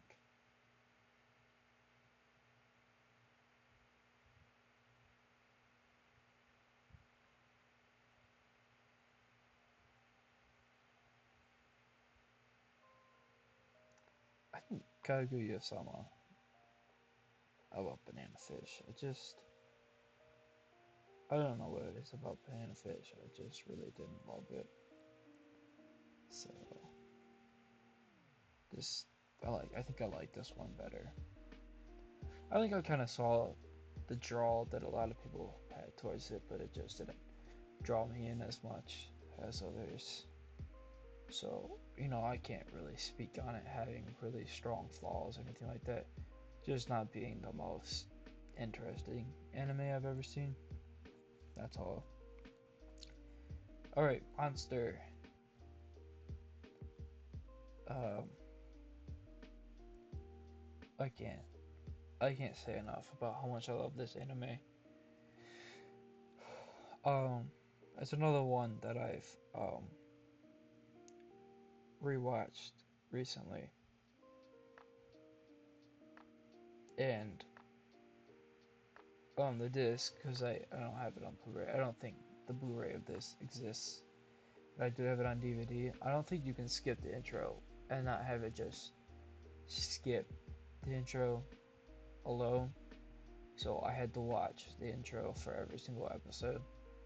But if I had to choose an intro to watch for every single episode, this is easily the one that I'd get the least tired of.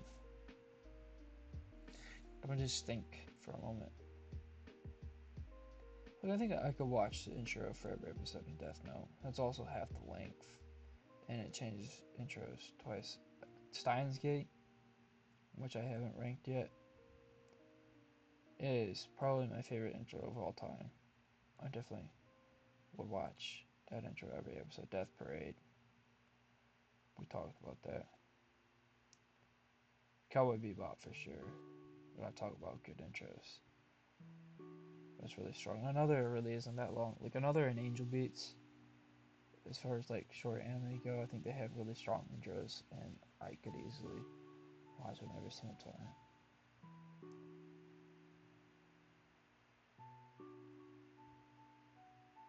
Code Geass changes intros often enough, and they're all really good, except for the one that only lasts a small handful of episodes. So it wouldn't be hateful to watch their intros every single time, just because it changes often enough. And again, they're really good. With the exception of one, they're really, really good. Fullmetal Alchemist Brotherhood has a really good intro. Just I don't think I could watch it 64 times over. But so Monster is 74 episodes long, and the intro is really, really easy to watch every single time because it's such a unique intro, and it's really not that long, and it's really cool to watch. One of my favorites to watch. I just think Monster's really brilliant. You want to talk about anime like Death Note? We can talk about anime like Death Note. But what's crazy? Hang on. I'm gonna have to reposition myself.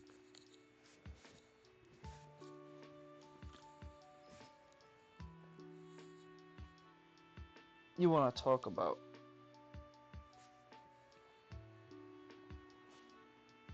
hang on.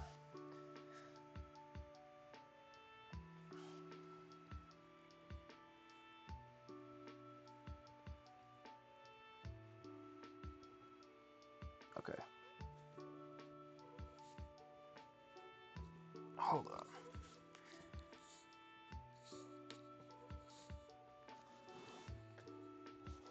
Um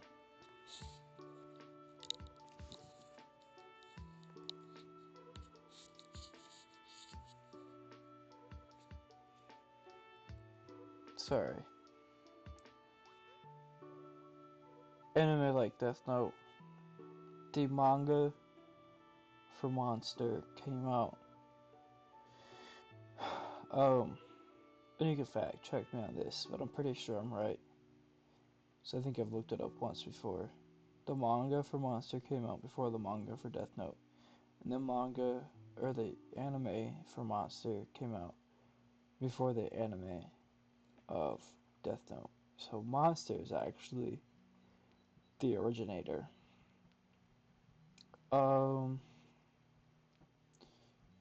Similarities are like the character development, because the main character changes a lot from the start to the finish of the anime. Same as Light from Death Note, Code Geass, Lelouch changes a lot. I mean, just they undergo this like journey, so to speak. Monster more so is like a journey, like literally like a saga.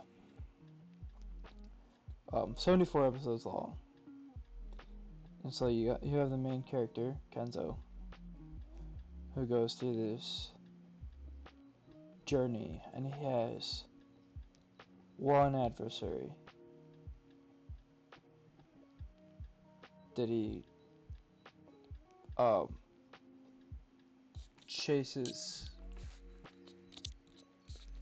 in a sense, the entire anime, and it's genius. I think the writer. I just need to breathe. I think the writer does a really good job. Did a really good job with the anime. Again, I've never read a single manga in my life, but the manga is highly ranked, so I'd have to imagine highly ranked on my anime list. .net. So I'd have to imagine it's pretty good. I want to read it at some point. Monster's kind of slowly paced. Someone online once said it's like it moves slowly, but there's a lot of details, a lot of small details you have to pay attention to. So the pace makes it so that you can soak in every single detail without struggling. And then when you get to the end of the anime, it's just like seeing it all kind of unfold. It's just so amazing. You have some really good characters, some of the most evil villains of all time, too. just a really, really fascinating anime.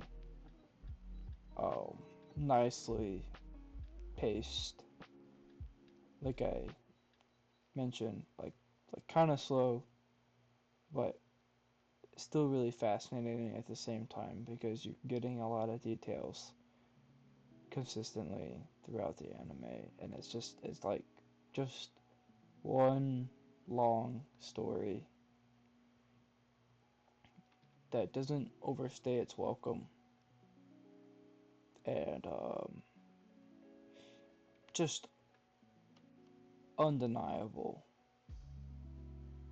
an undeniable level of intrigue, and I mean characters like the detective, super interesting to watch. I mean he goes through his own change. I don't remember his name, but yeah.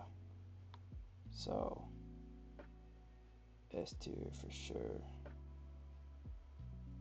I would hold it in higher regards than Death Note. Do I like it better than Fullmetal Alchemist Brotherhood? Maybe on a different day. I think today it gets this place. I mean, I don't know.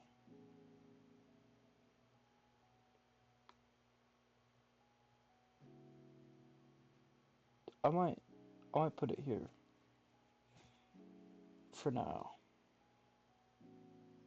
And if I don't revisit it by the end of the video, it'll probably just stay there. Do I like it better than Fullmetal Alchemist Brotherhood? I don't know, dude. These are like neck and neck. I'm gonna put it here. I'm gonna put it there and leave it there, and if I decide to change it later on, I will. But just a really, really strong anime. I can't talk about it enough. I love it to pieces. So, of anything, if anything that I've talked about, Monster, intrigues you at all, you should definitely check it out. Story kind of basically is like Kenzo Tenma is a doctor. He treats a patient and goes through this like moral dilemma. And it's really like what the whole anime is about is like morals and stuff. I don't know. It's really fascinating. But yeah, he has this one patient who lives and then he like regrets saving that patient because of, I mean, you'll see, if you watch it. Um, don't talk to me about My Dress Up Darling. I'm here to say that it's one of the worst anime I've ever seen. D tier. I'm not even gonna spend time talking about it. It's easily the worst romance anime I've watched.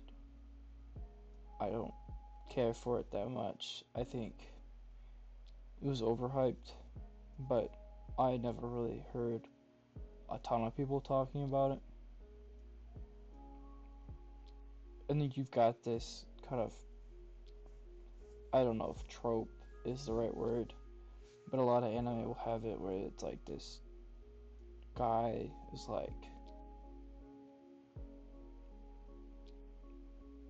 gets in a relationship. I don't know, not a relationship, but has a chance with a girl that would like almost never happen in real life, leaving desperate guys, kind of guys who might watch this kind of anime, like hope. Not to say that there's like it's hopeless that you can get like a really attractive girl if you're not an attractive guy, right? But there's so many anime that have that kind of thing where it's like, the guy is super nerdy, and super nerdy guys don't often get with like the popular girl or whatever, like that. And it's that kind of thing in the worst kind of way with this anime. All because he makes her cosplay outfits, basically. I don't know, man. Um, I I think I enjoyed it more than Bento though. I mean, the concept of Bento is just more interesting, but it isn't that great. This at least was okay in areas. The ending is crazy because I think I don't know if they have more seasons of this anime or not. The ending kind of makes it seem like there could have been more. So maybe if that's the case, I've only seen the first season. Um, but if that's not the case, it's only like 12 something episodes, maybe 12, 13, 11, I don't know. Episodes long. Yeah, it's just the least interesting romance anime that I've seen. And the ending is crazy because they get to a point. I mean, they're not in a relationship, I don't think, officially at the end or anything like that. They get to the point in the anime that at the ending that is supposed to be like really good or something like that, but it's literally a point you would have already reached sooner because at some point they're at like a love hotel by accident. I don't know. And I think that is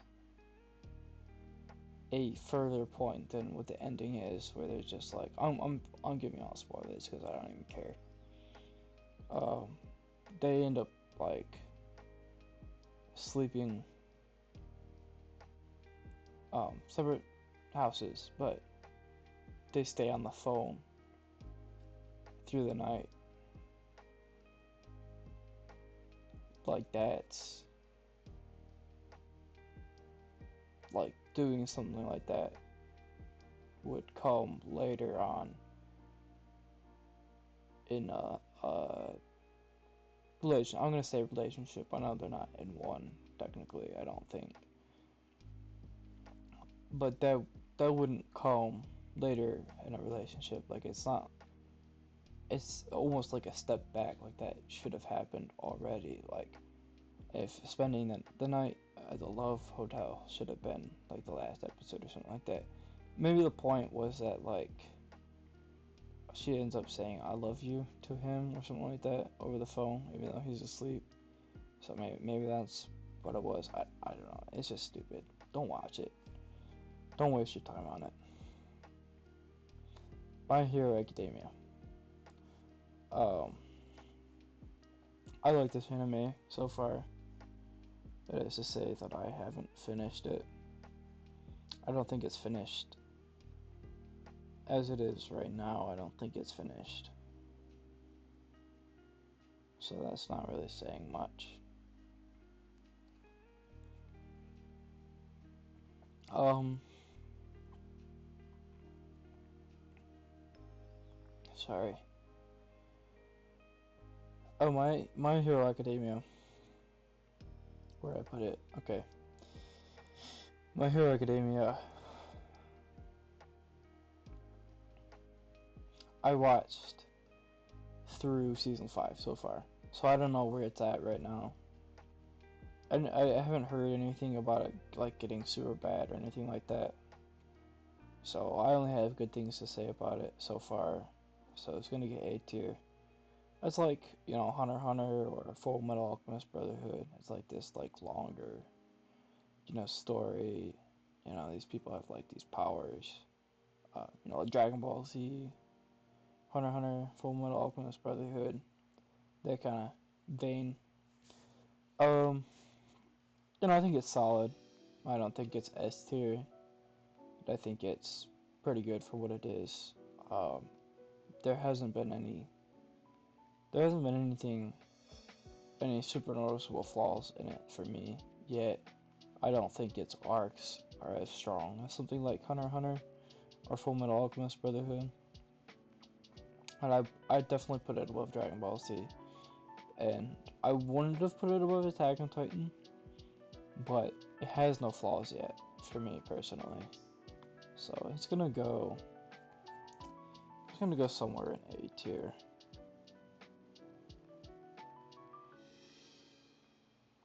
Probably pretty close to the top. It's not Berserk.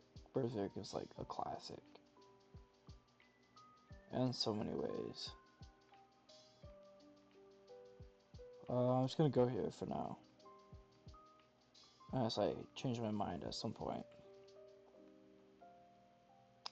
Uh, yeah, Odd Taxi. Don't get me started with Odd Taxi. A whole lot of hoopla over nothing.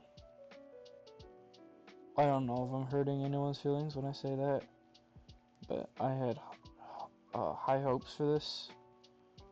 I think this was 13 episodes long, that or 12. Um, it's just really, a lot of people say a lot of good things about Odd Taxi. It's highly ranked and stuff, and it just didn't do it for me. It was one of the more disappointing ones for me. Um, I mean, it's not Bento or My Dress Up Darling, that's for sure. When it's not that great. Um, I feel like it'd be easier to revisit Banana Fish than Odd Taxi. I just didn't, it wasn't hateful, but whatever it was you're supposed to get out of Odd Taxi, I didn't get out of it. And I don't remember it the best. It is, I think it has an okay ending. I don't know. You follow the life of animals instead of humans.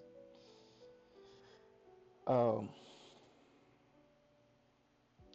Spoiler alert, they turn into humans at the end. Um, it's odd. Get it? Because it's Odd Taxi.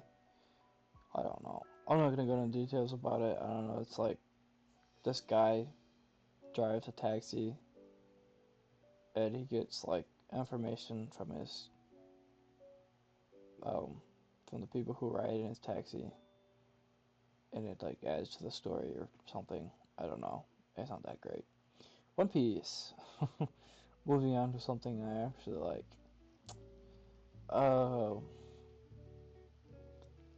One Piece has climbed the ranks a little bit. Um, if you want to take Attack on Titan back when it was good and put it up against One Piece, there was a time where I would have told you it was better, but One Piece is better uh, than Attack on Titan. Even the 3 seasons that I really like comparing Attack on Titan and the 3 seasons that are awesome with One Piece. I like One Piece better these days. Um, you watch 1,000+ episodes of something that you've enjoyed. Um, Even after you've watched so many episodes, it's hard to say tons of bad things about One Piece. So, the obvious thing, number one, the filler. Way too much. Apparently, that's just an anime thing. The manga doesn't have filler, apparently, so I've heard. And so it's not the writer's fault that it's there. It's the studio's fault or something like that. Um, so if you could disregard the fact that there's filler, I mean, I watched all the episodes through to like 1,000 something. I'm at the moment in the middle of Wano. The anime at the time of recording this is in the middle of Egghead. Two big things have happened. It's hard to avoid spoilers for One Piece, in my experience. So I haven't gotten to 5th gear yet, and there's some sort of addition, some sort of like Kuma has like a backstory now that I'm hearing about. I try to avoid the spoilers, so I'm trying to avoid finding the details on that without watching it myself. But just like even after 1,000 episodes, One Piece is still solid. I mean, there is a new crew member, even just not even that many episodes before the 1,000, the a 1,000th episode. Oh my word, that's hard to say. So like, One Piece is still breathing new life. Oda is still breathing new life into the story, even so far into it. I know the manga is further along than the anime right now. I'm pretty sure. So, yeah, I mean, he's a pretty prolific writer too. Apparently, I think I saw something that said he averages like 30, maybe closer to 40 chapters a year, which is just insane. That's just, that's one source. I don't actually know how accurate that is of a statistic, but he is definitely prolific. I'm glad it's coming close to the end. I think the saga it's in right now, the saga that it's in right now is the final saga. So One Piece is coming to an end within the relatively near future, which is insane. So yeah, I have like 5 One Piece shirts, maybe 4. One Piece hoodie, One Piece posters, One Piece hats, One Piece everything. But keychain, a pair of One Piece pants that don't fit me anymore. I should have bought them in a bigger size when I bought them because they didn't fit me for that long. I just have a lot of One Piece, indicating my love for One Piece. People will tell you, they'll talk your ears off about the story and how it's one of the most well-written stories ever. Pirates, I really like that it's about pirates. I think that's really cool. I like pirates. Um, uh, I'm losing my train of thought. Yeah, the story is really strong. The world is just one big, massive, breathing world. It feels so real. Oda is one of the best writers of all time, in my personal opinion. That's just coming from the anime. Biggest flaws is the filler, but skip the filler then. People do that.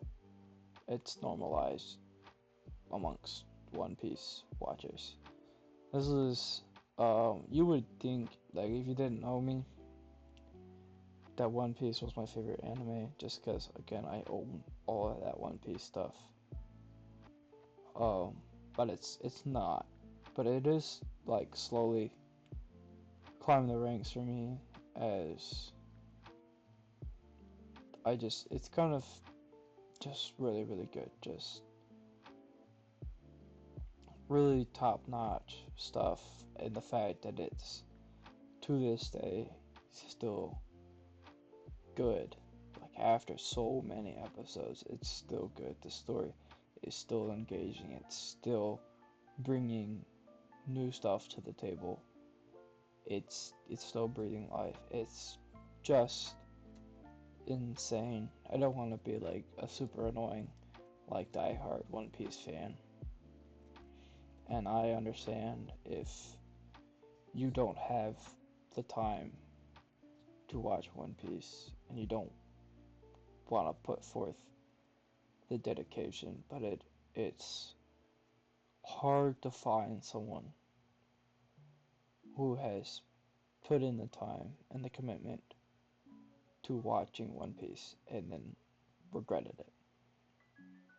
Like, skip the filler if that's a deal breaker for you. And just watch the anime, and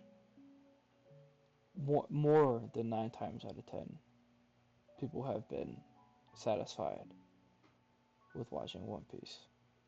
So, if you are at all interested in One Piece, this is an advertisement right here, right now. Just give it a chance. That's it. I don't need to talk about it anymore. You know, it's one of those mega popular anime that gets talked about enough already. So, yeah. Not my favorite of all time, but up there for sure. Yeah, one of my favorites of all time. Not my favorite of all time. My favorite long one, though, I will say. I don't think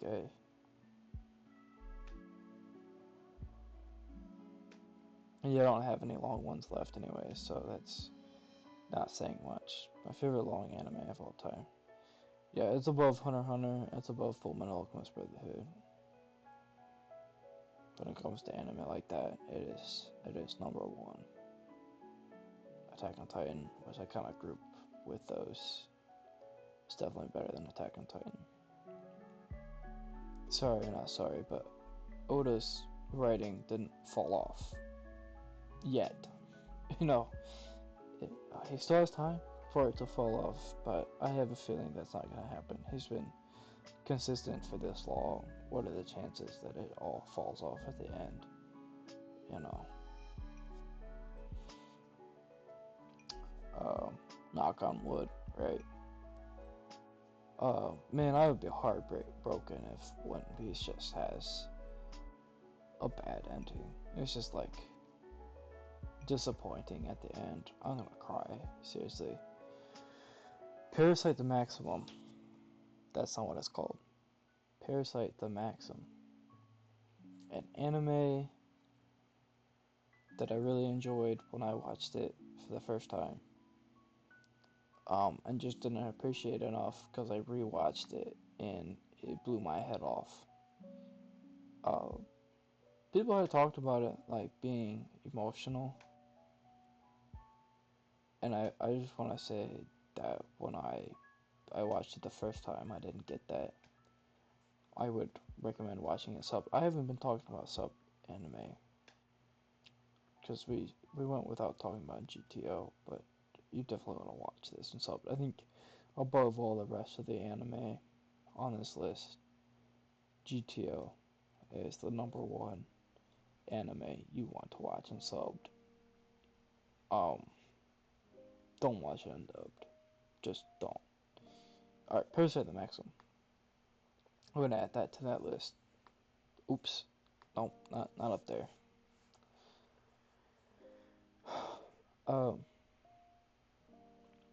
Parasite the Maximum is emotional. It has a lot more to it than just the concept of the parasite. Main character gets this monster on its hand, and there's this like new species that is trying to take over the world. The parasites, and Um, you know, the Attack on Titan ending, defenders will tell you that that ending is like realistic, but the only thing that could have happened. Um, I'm not one of those people, but when it comes to realistic endings, I feel like Parasite the Maximum has a realistic ending. So it's not like my favorite ending of all time, but it makes sense. It's a good ending. Um, the story is really good. It's one of the best, well done, like short anime. Like they did a really good job of it only being like 20 something episodes. They've really made it really emotional and really engaging. And anime like Death Note, this is one of them that I found under that blueprint. So if you like Death Note, check out Parasite the Maximum. Um, it's kind of like, a dude has a monster on a hand. Seems like a concept that's so strange, and it wouldn't go well, but it ends up being really amazing. Just really amazing and worth your time. Watch it in subbed. I think that was a big contender for a reason why I was more emotional when I watched it the second time around. Is because I watched it in subbed, and I adore this anime. And this is even recency bias because I've had enough time since I've rewatched it to just let it ruminate. My feelings for it ruminate. That kind of makes sense. So it's gonna come up here, closer to the top of A tier. Yeah, I don't know if it's better than. Oh my word.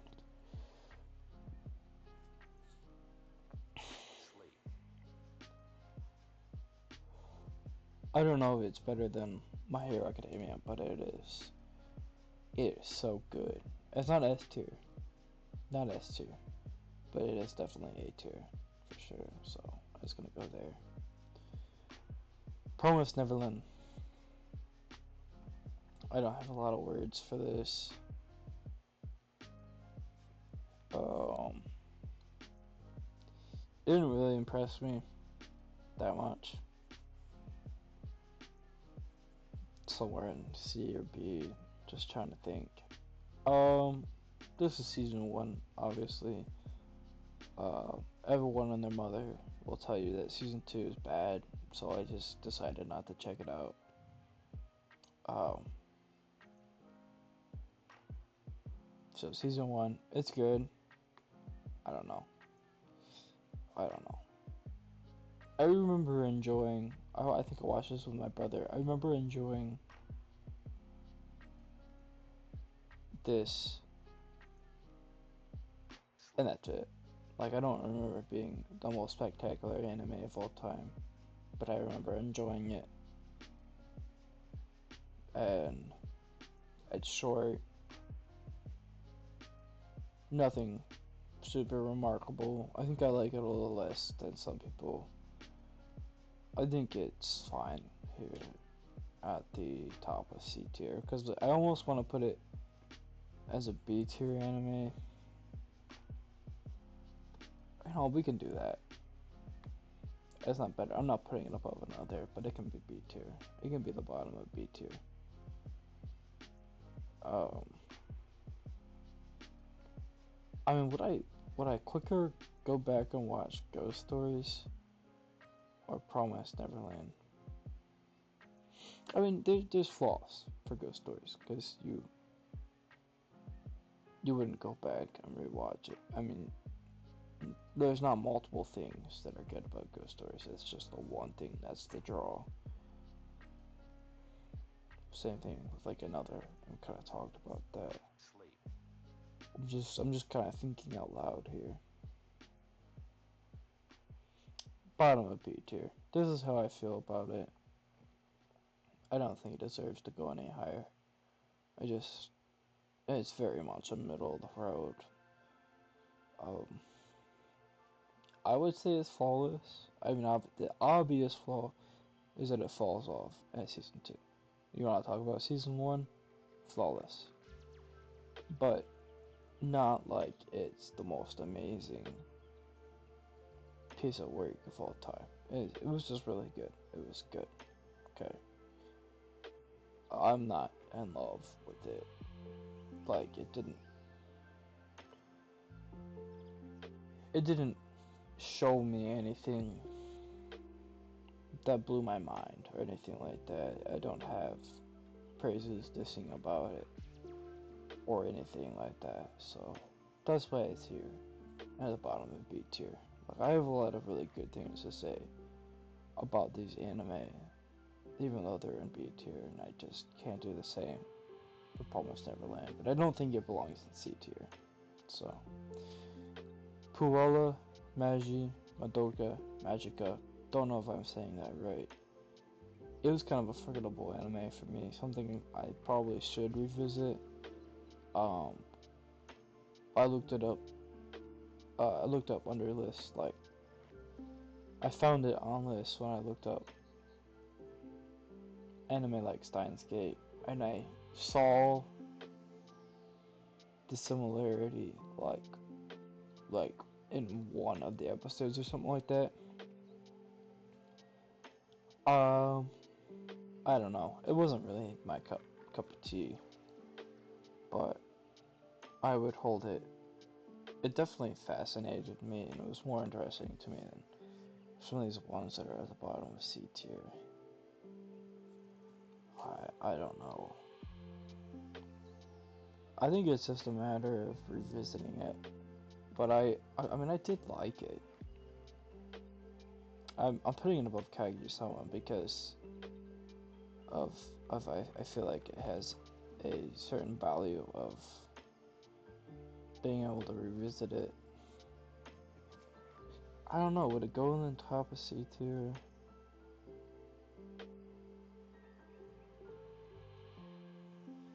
I think it's definitely just for the fact that I would quicker revisit this than something like Golden Boy. It'll go here, but I don't think I can bring it above Future Diary, to be honest. I think that's a good placement. That's how I feel about it right now. I just don't remember it super well either, so, you know, if I revisit it, it might go down to like here. It might come up here, you know, somewhere in B tier. I don't know what's playing in my background music, but it's over now, so that's good.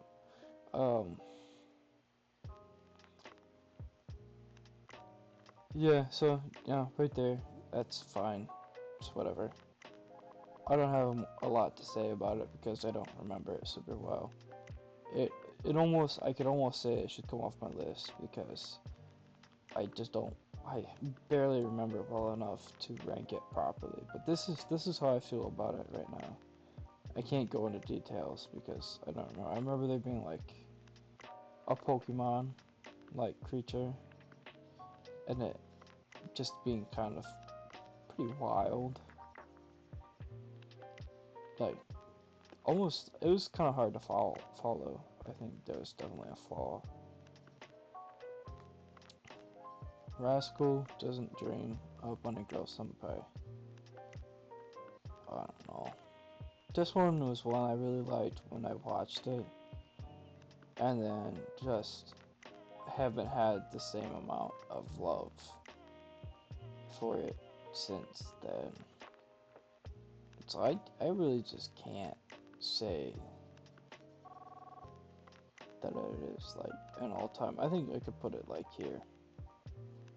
It's going in the C tier as well because it's not super spectacular. I thought it was kind of interesting to watch. When I when I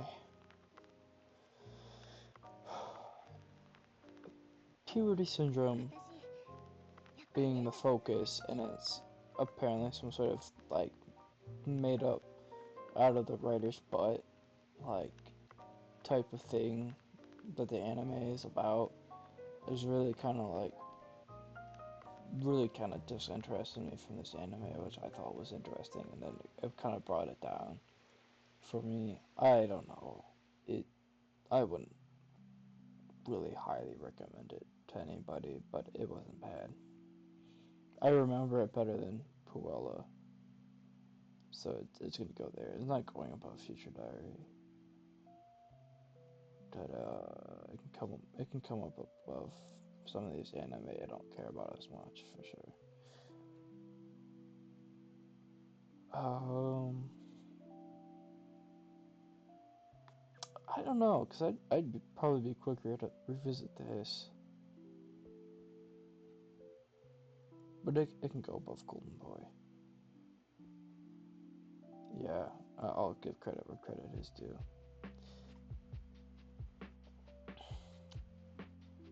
ReZero. Speaking of anime I've watched recently, ReZero was a long time ago, but I rewatched it with a friend who hasn't seen it yet very recently. I mean, literally just finished rewatching it yesterday or the day before.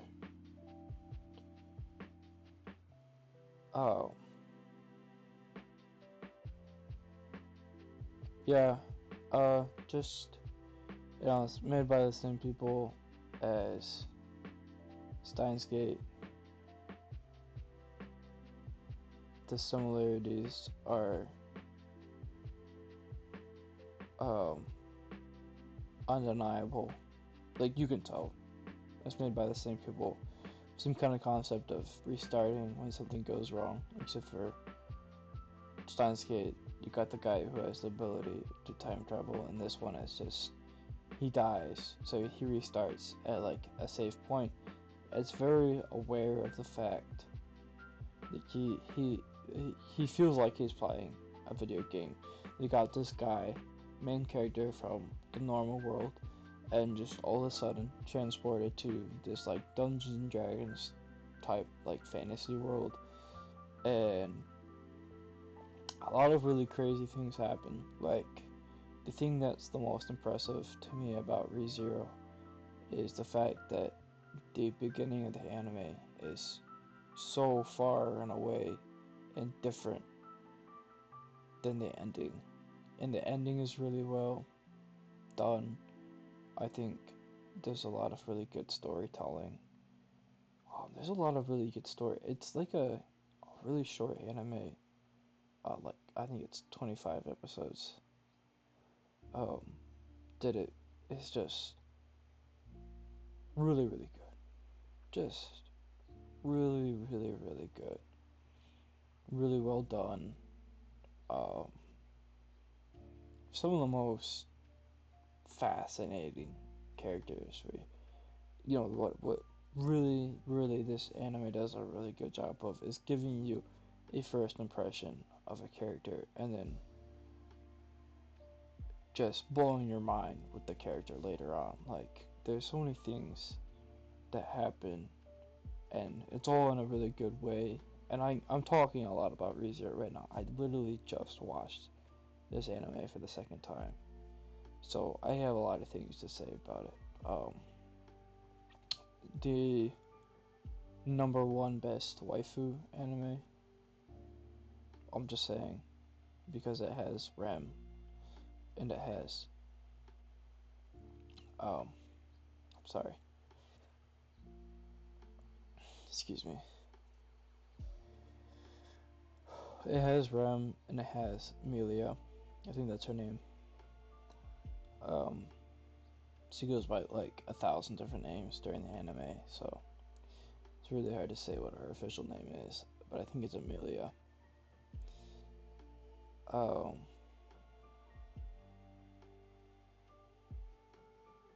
yeah, those are like the top two waifus of all time, or like within the top 10 or something. I don't know. Rom is completely overlooked because they don't focus on her like they do with Rem, so it's whatever. Um, but yeah, I'm not one to talk about waifus, but you don't talk about ReZero without mentioning the fact that it's something that it's known for. Apparently the manga for ReZero is pretty good, so that's something I might check out at some point. Just a really well done anime. It's not S tier for me, and it has flaws, but I'm not gonna say that it's like bad or anything like that. I don't think it is. I think Parasite the Maximum is better. Yeah, I mean, just after rewatching it, there's the emotional parts didn't hit me as hard for ReZero.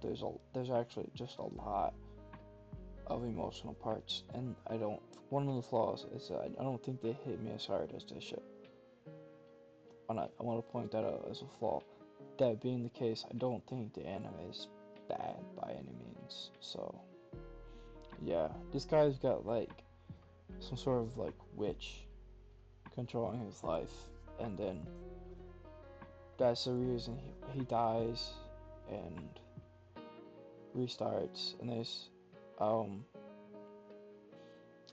there's some things that kind of sort of go unexplained, and I think that's why they eventually made, here we go, season 2. I think that's why this thing exists. So I've split up ReZero into season 1 and season 2, and I don't know what they've made since then. I don't know if they're working on a season 3 or if there is a season 3 yet, but I'm not gonna watch it. I mean, I might at some point. I don't know. Just because I've already seen season 2. But if you watch ReZero, uh, and thought that it had a perfect ending, don't watch season 2. You don't need to. I'll spoil it for you right now, right here. It's not adding anything to the anime that you need to watch. You watch season 1 and you're satisfied, forget that season 2 exists.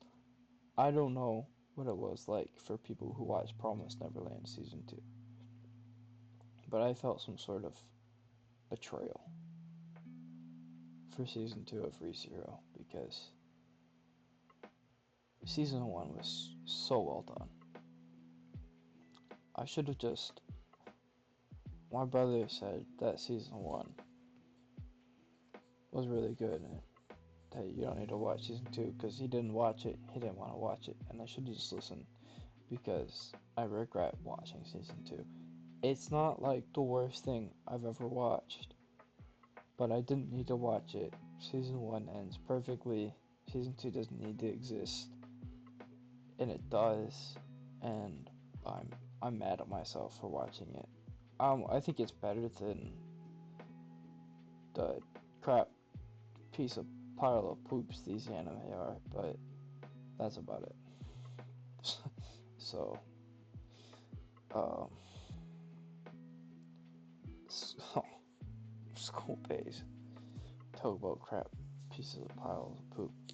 This is divisive in its own way, not to the extreme of like Attack on Titan, but you can say it's the stupidest, dumbest drama anime of all time, or it's like some wild,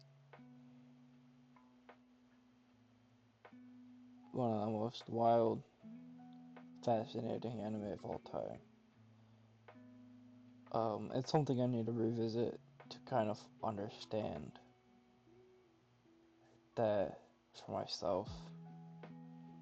My brother said he watched it like the only time I've ever watched this was with him, but he's watched it on his own like 5, 6, 7 times or something like that, and he's never fully understood what's happened. What helped him is reading the text that go on screen. So do yourself a favor if you watch School Days to read the text that the characters send to each other, because it'll help to understand what's going on. The problem with School Days is it's really hard to understand a lot of what's going on, and it's hard to understand whether it's a masterpiece or it just sucks. And for me, unless I revisit it someday, and it ends up impressing me instead of just not impressing me at all. I mean, I would take it. I would take it over those anime. Honestly. Yeah, that feels insane that I'm putting it there, but it's just that there's more of a draw to it than Banana Fish or Hot Taxi. So, for me, personally. So, be that what it is. I mean, yeah. Serial Experiments Lain.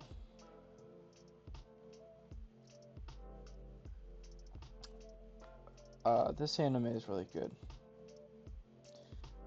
Probably easily one of my all-time favorites when it comes to short anime. Yeah, like even better than Angel Beats. Where do I want to put that? I just gotta think for a second. I'm gonna leave that there for now.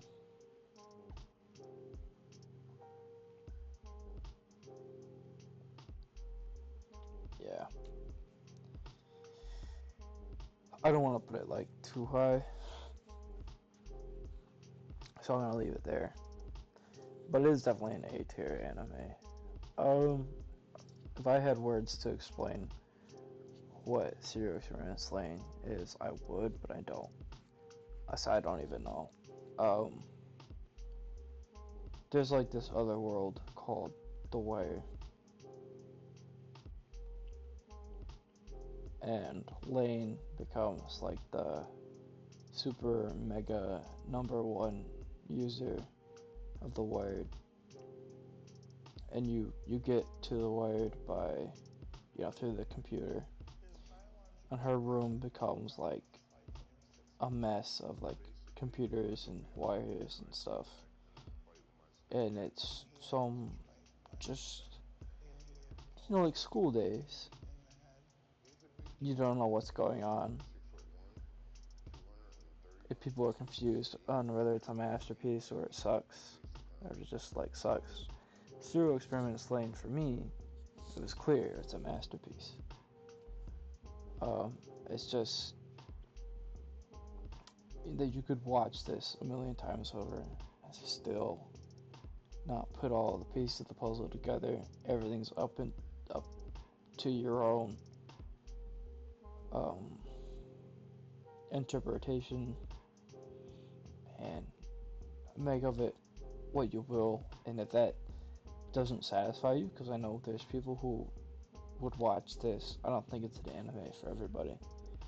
Like my mom would not care for something like this, right? She's seen some of the anime. I've had her watch some anime with me. I would never show her this because it wouldn't interest her one bit.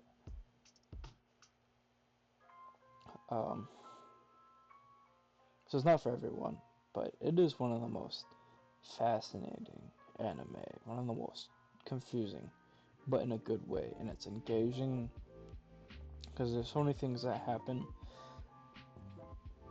Oh my word. There's so many things that happen that really just make no sense, but kind of blow your mind. And it's just like every single episode, something is happening that's really crazy. And apparently, this inspired The Matrix, even, which is just mind blowing. So, yeah, if you want to watch something that's mind blowing, Serial Experiments Lain is the anime for you. I want to talk about the intro and the outro. Actually, I really like. The intro is pretty remarkable because I know that Duvet, I think is how you would say it, by BoA. It's a semi-popular song. Like people have talked about. I've heard it talked about, or I've heard it in the background of people's videos. and I don't even know how it's popular. Like, I know that these people aren't people who have watched this anime. So I don't know where Duvet by Boa even got its popularity from. But it's an amazing intro for this anime. If you want to talk about English intros, I don't remember there being that many intros in good English.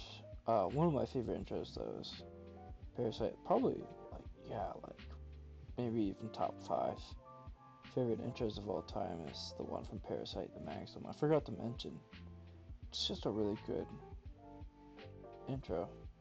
But they speak English in that, apparently. It's just hard to understand. This is like, to me, a clear English speaker. If it's a Japanese person who's singing, they have really, really good English.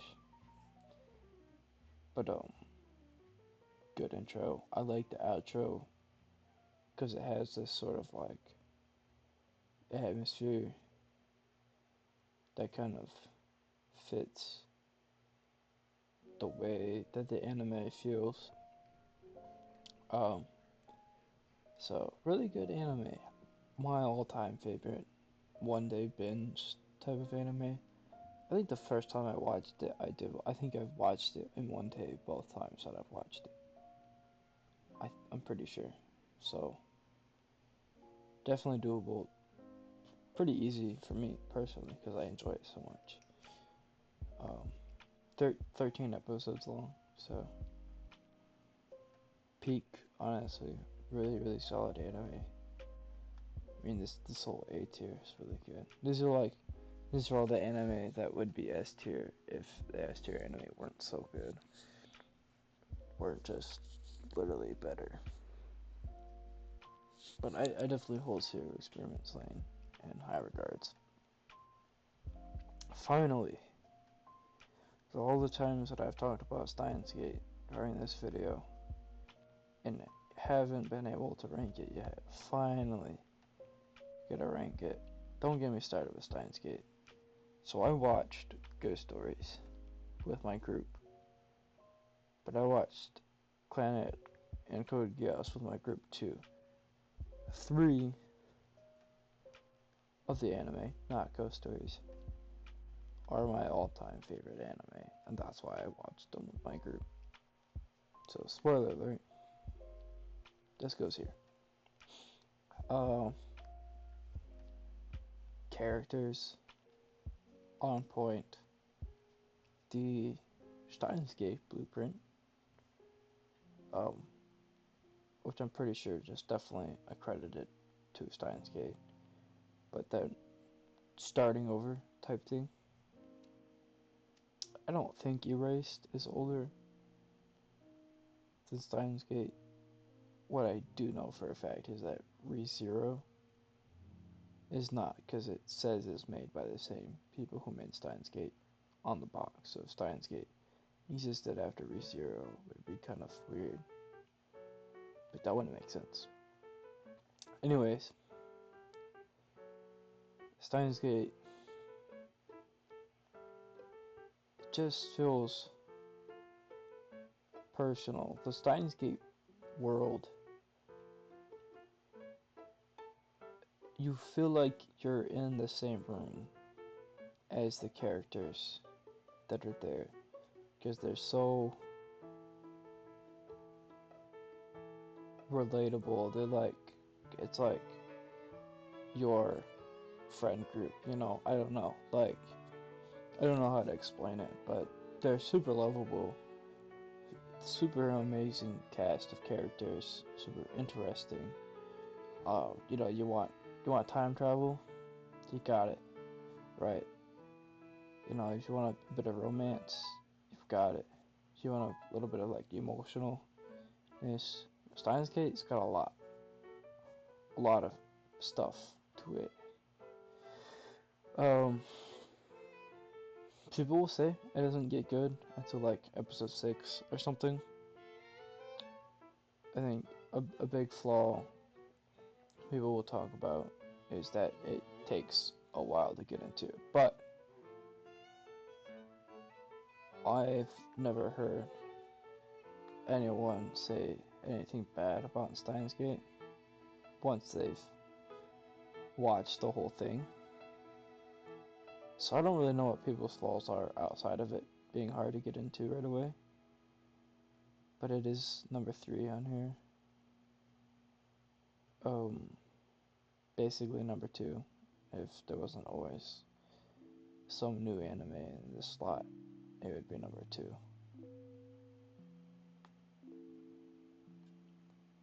So I'm not the only one who thinks it's a really great anime. In fact, as of right here, right now, I have Steins Gate at the same spot as my AnimeList.net. So you could say that my opinion on this is the opinion of all the anime that I have on this list that I feel the most accurately about. Because, or it's like the least, of all the opinions on a whole of all the anime that I've seen. It should get the least amount of eyebrows raised, I guess. I don't know. But yeah, like Steins Gate's the kind of anime, because the flaw is that it takes a while to get into. Anybody who's given it the time to get into it and finished it, I think just about, I think most people have had a really, really good experience with Steins Gate. I think that's a pretty undeniable anime. It's got everything that I've said it has, like that romance, emotional, humor, definitely humorous. The characters are really good.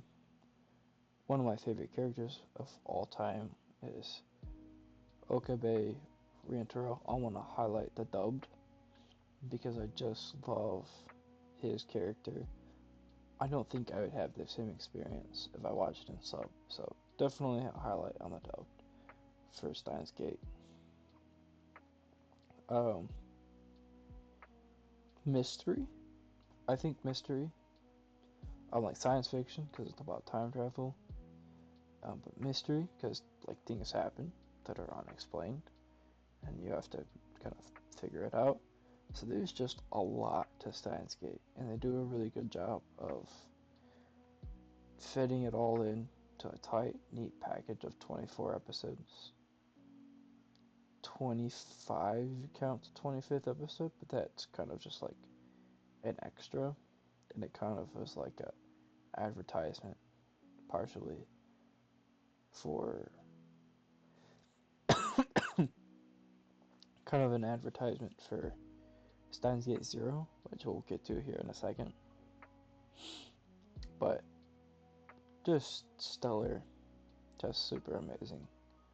Steins Gate is like the number 1 anime I would recommend to people who haven't seen it, because I think it's pretty universally well liked with people who have actually watched it. I don't know, like Code Geass or Clanhead could be not your cup of tea. One Piece is like just way too long for a lot of people, so reasonably so. But Steins Gate, I'm just saying. Alright, Steins Gate Zero.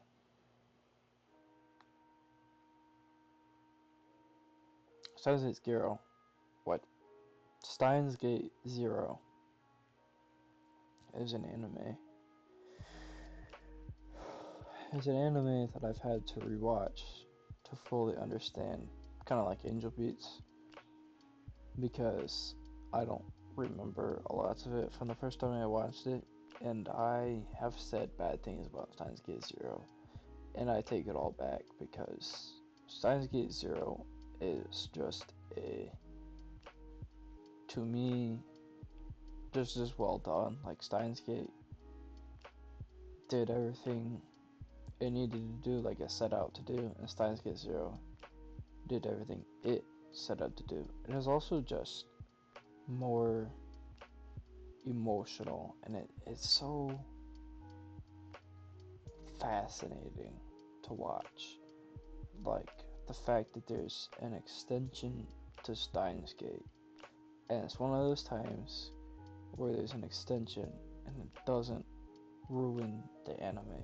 Steins Gate has an extension that is worth watching, you guys. And it's Steins Gate Zero. I take back everything bad that I've said, because I've said bad things about Steins Gate Zero, saying about like kind of regretting watching it, but that's just because I didn't remember it. Revisiting it recently, super emotional, and I'm a sucker again for emotional anime. This is like crazy. Um, it's really really good. It is high quality extension. It's something that you know I would honestly recommend anybody who watched Steins Gate and wants more to check it out. There's a thing in Steins Gate. To kind of explain what Steins Gate Zero is, episode 23 has an episode 23 beta that you should watch before getting to Steins Gate Zero. Episode 23 has a part where there's this like video the main character makes, and the question is, how did that video get there? It's never explained. Steins Gate Zero is the answer to that question. So that sounds a whole lot less interesting unless you've seen Steins Gate and you know what I'm talking about.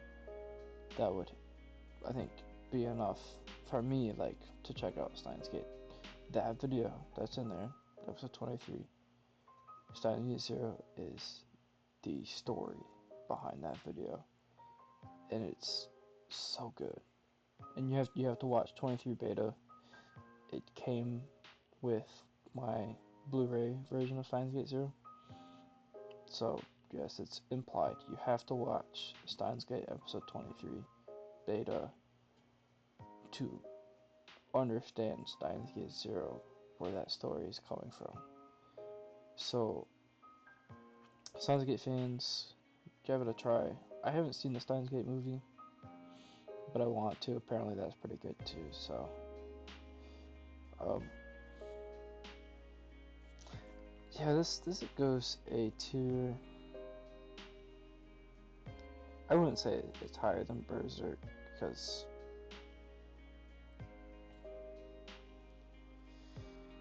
I mean Berserk is so good that it's gotten me into manga. This is almost an S tier, but I think it's just below S tier for being unfinished. This is an extension of an anime, and I think that's um, a really good reason to have it. Just it's not quite S tier, but top of A tier right here with Berserk is a definite thing. Yeah, above My Hero Academia too, because for sure, like definitely. So that makes sense to me. That is where I'm gonna put that. Terran Resonance, probably a B tier anime. I heard someone once say that Terran Resonance is an anime that like has a good intro, but the anime itself doesn't live up to the intro. I think that's just a whole bunch of phooey, because I would say literally the opposite, where the intro really isn't one of my all-time favorites, but the anime is really strong. So think again about that Death Note blueprint. I know I talked about that a lot, um, but yeah, oh well. I really like Terra Resonance. It is the only anime I've ever watched that has 11 episodes. Kind of cool. I don't know. Cool little factoid. Um, I think it's really well done. I mean, it's really short. Um, so has just like a small story with some really fascinating plot points, and it does a good job of fitting it all in, being really fascinating. It's not super over the top crazy, but it's definitely really good for what it is. I'd have it come up here quite a ways. I don't know. I don't think it's better than Terran Resonant or Cowboy Bebop. It's kind of tough for me to say. Yeah, I think this is good. I like just about everything.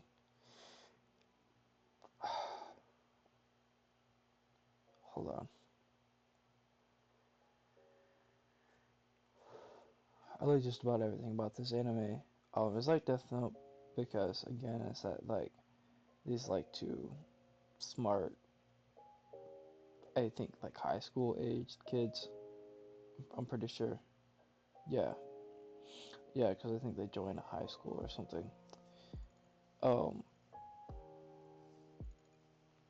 they're terrorists actually, but they're like a good kind of terrorist in a way, which doesn't make sense unless you watch the anime for yourself. Which,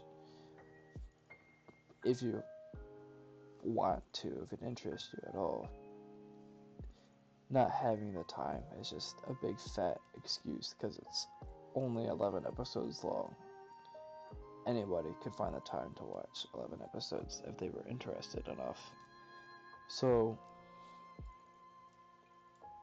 you know, it's it's just really good, right? You get these two smart kids, um, who have this like goal, and there's like a guy, a detective like L from Death Note. That's where the similarities are, that like go up against terrorists. They leave like clues for where the next bomb is gonna be, so that people can evacuate, so they don't end up. I'm I'm almost 100% sure they don't end up killing anybody. I think there's like some like super minor injuries that happen or something like that. And then they have this other adversary that um, there's this like kind of complex relationship there because these kids came from this like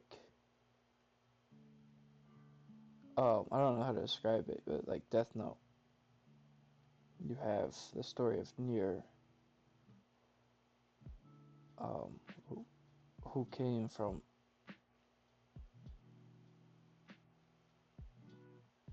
I don't know what the word is I'm looking for, but they have some sort of like past where these people try to try to like make them into like a try to mold them into some sort of non-human. I don't know if I'm making sense, because a monster, they do that same kind of thing, and that's how like Johan ends up the way he does, some sort of like institution, type thing. And that's where the two smart kids come from. I mean, like, they don't have names, they go by numbers there, right? As some sort of like unfair institution that shouldn't have existed, part of the story. Um, and there's this other, there's this girl from that institution who shows up, I don't know, maybe like halfway through or something like that, the anime. I don't know. Um, I think it has its flaws, and I can't quite put my finger on what they really are. I don't think it's the most remarkable anime of all time. but I like a lot of things about it. Like I liked a little bit of romance that there is um, between the one kid named 12 and the girl. I think her name's Lisa. I think I like that romance. The ending is like one of those like quote unquote realistic endings that's kind of honestly hard to watch, but good enough for what it is. Like I kind of, you would kind of hope that it would have ended differently, but again, there's that like realistic ending, like it's like something that it's just like unfortunate. It has like an extra layer of like emotionalness to the anime. I think there's a lot of really good points to the anime. It's kind of fascinating to watch. Some good plot points and stuff. And I could sit here and talk about Terran Resonance for a little while longer. I think it's a pretty solid anime. I mean, it's like literally smack dab in the middle here. So that about sums up what I have to say about it.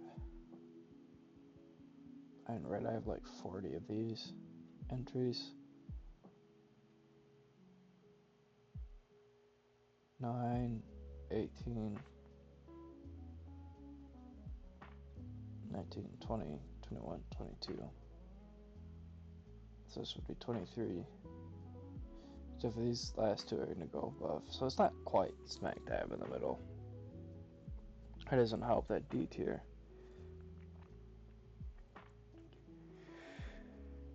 The D tier is going to end up with only 3. Spoiler alert. With only 3 anime, one of which is literally only a season 2 of an anime I already have on here. Well, anime I have up here. Anyway, so kind of smack dab in the middle. What would be like Attack on Titan, maybe? I don't know. Toradora. Romance animes. So I've watched my fair share. This is kind of like a pretty basic slice of life drama romance animes that has some depth to it, some fun characters to it. I don't think it's the best, most wellest done of that type. Obviously, Clannad is my favorite anime of all time, and it's of that type. There were some emotional parts in Toradora. I don't remember it being super emotional. That I revisited it, and it has some emotional parts. I think there's some parts about Toradora that's really well done, and I'm happy to say that I own it on Blu-ray now. Same with Your Lie in April that we're gonna get into, because these are kind of on the pricier end as far as anime go. I'm so happy I have them on Blu-ray now. They just have a place in my heart. I didn't ever say anything about a lot of these anime. Angel Beats has a special place in my heart. Steins Gate was the second anime I ever saw. Definitely has a special place in my heart, which probably affects its ranking where it is, but also it's just a really strong anime. Death Note is the first anime that I've watched with that kind of blueprint. Also, definitely has a special place in my heart. Probably affecting it, putting it in S instead of like A. Um, so yeah, I just wanted to touch on that for a second because yeah, and Hunter x Hunter probably the same, because that was also something I watched super early on to my anime watching. Um, well, I don't even know what kind of word. I know career isn't the word for it, but that's the word I want to use for some reason. Steins Gate Zero kind of has a special place in my heart, but only because it's an extension of Steins Gate, because that has a special place in my heart. And Steins Gate Zero is super emotional. So, anyways, Toradora harbors kind of its own special place, not to the extent of the others that I've just named. But and it has a charm to it. I would say it definitely has a charm. It's got humor, it's got emotional parts. The ending is so-so. They kind of mess around with the idea of like running away at the ending, which I don't really care for, but then they decide against it. I know it's kind of weird, but I like this anime. I don't know, how do I feel about this? It didn't really feel like the kind of anime.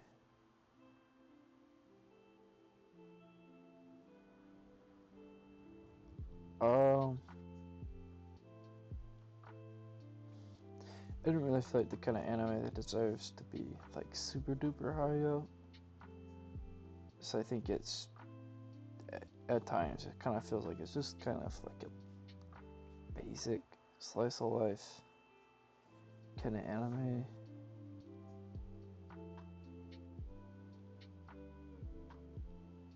But it's good. This is really hard.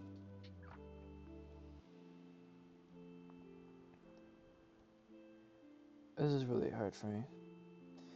Because it isn't like super duper in depth. I don't want to put it anywhere near the top of A tier. Is it like B tier? Is it better than Attack on Titan? I think I have to give credit where credit is due for Attack on Titan, because I can point out certain flaws in Toradora not being that deep of a story. So I'm literally gonna put it right there, just below Attack on Titan.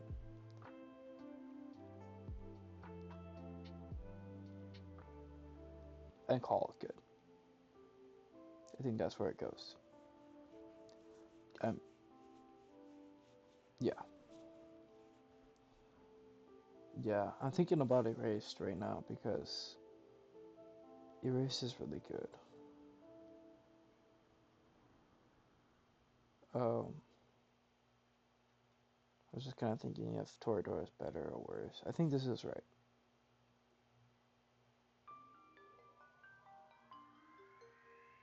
Erased is better than Attack on Titan because the flaws aren't nearly as strong as the flaws in Attack on Titan, and Erased has flaws that I commented on but don't feel that strongly about. Like, I'm thinking out loud. This is good. Yeah, this is good. Your Lie in April is going in A tier. I just rewatched it. Kind of going into it, it didn't affect me emotionally nearly as much as it did the first time. When I watched it the second time, kind of recently, cause I bought it on Blu-ray and I'm like, I'm gonna watch it. It cost some good money. I paid good money to have this. Let me just tell you.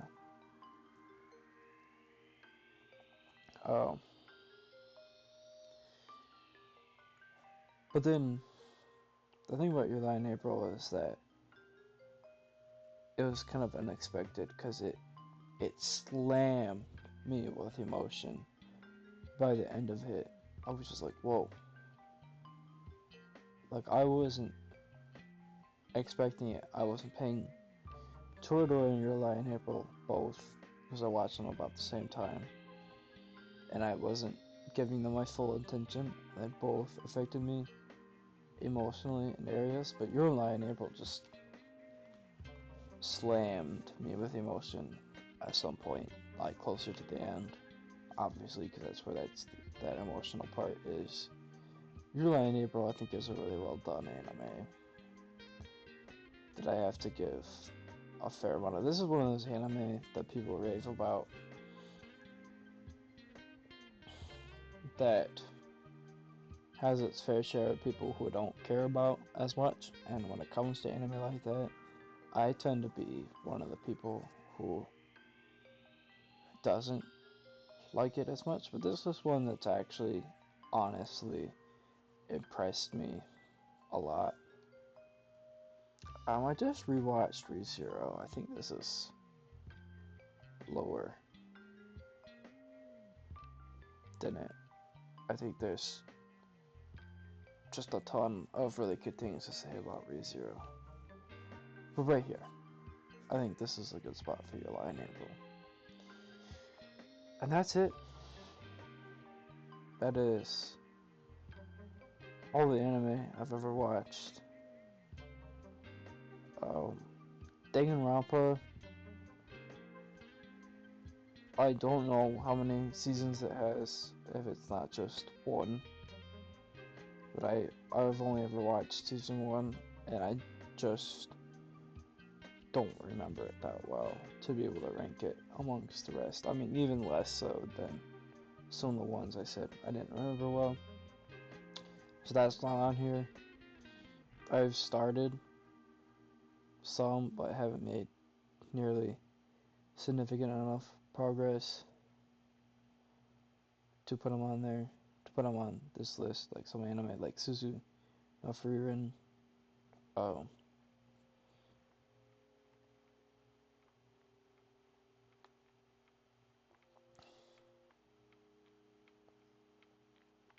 I didn't finish something else that used to be really high, and it's just not anymore.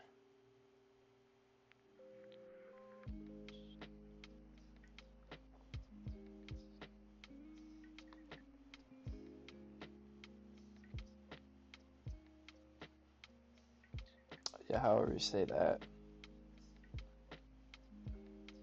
I think this ended up being really short. I started watching it when it was new, and then realized it was new, and that's why it was super highly ranked. It doesn't say how many episodes there are. Am I just being stupid?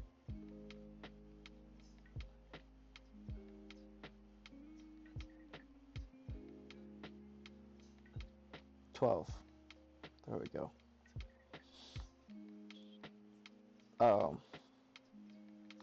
Yeah, I just never finished it. Susu no Frieren, never finished. Higurashi, When They Cry. Just haven't gone far enough. Fruits Basket, the new one that came out, because apparently there's an old one.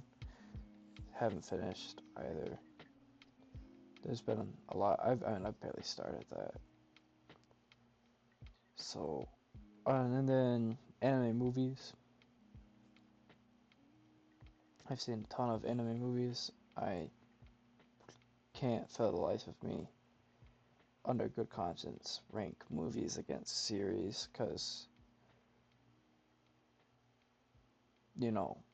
put Spirited Away against One Piece, an anime that has over 1,000 episodes versus a movie. Like, are you kidding? One Piece is better, but Spirited Away is like either my favorite or second favorite anime movie, and I wouldn't know how to go about ranking movies up against series. That's all there is to say about that. So I've seen a lot of anime movies. I've started a lot of anime. There's a lot of anime that I'd rather not admit to have watched that are just not on here. They all belong to a specific genre that I'd rather also not mention. Let's just say when I say like fan service, bringing down some of the anime that I have here, the focus of these anime is fan service, and I'm ashamed, honestly ashamed, that I've watched them. So I don't have those anime on this list. They're all F tier for me. Okay, I'll put it like that. So yeah, this is my list. Some things, you know, like where Erased is, Cowboy Bebop, maybe Dragon Ball Z. Some things I'm a little less sure of. Some things I don't remember as much. Like some of these ones down here. Could switch places. Reasons to Bias. I just rewatched ReZero season 1. So that might be a little higher. I actually think I've kind of felt strong. I think that actually helped me place it where it's at, because I think I would have had it higher than Parasite the Maximum in the past, but since I've rewatched both of these somewhat recently, especially ReZero, this feels right. Berserk comes down to A tier because I had it at S tier at one point. And I was like, but this is just a section of an anime, so I only feel right.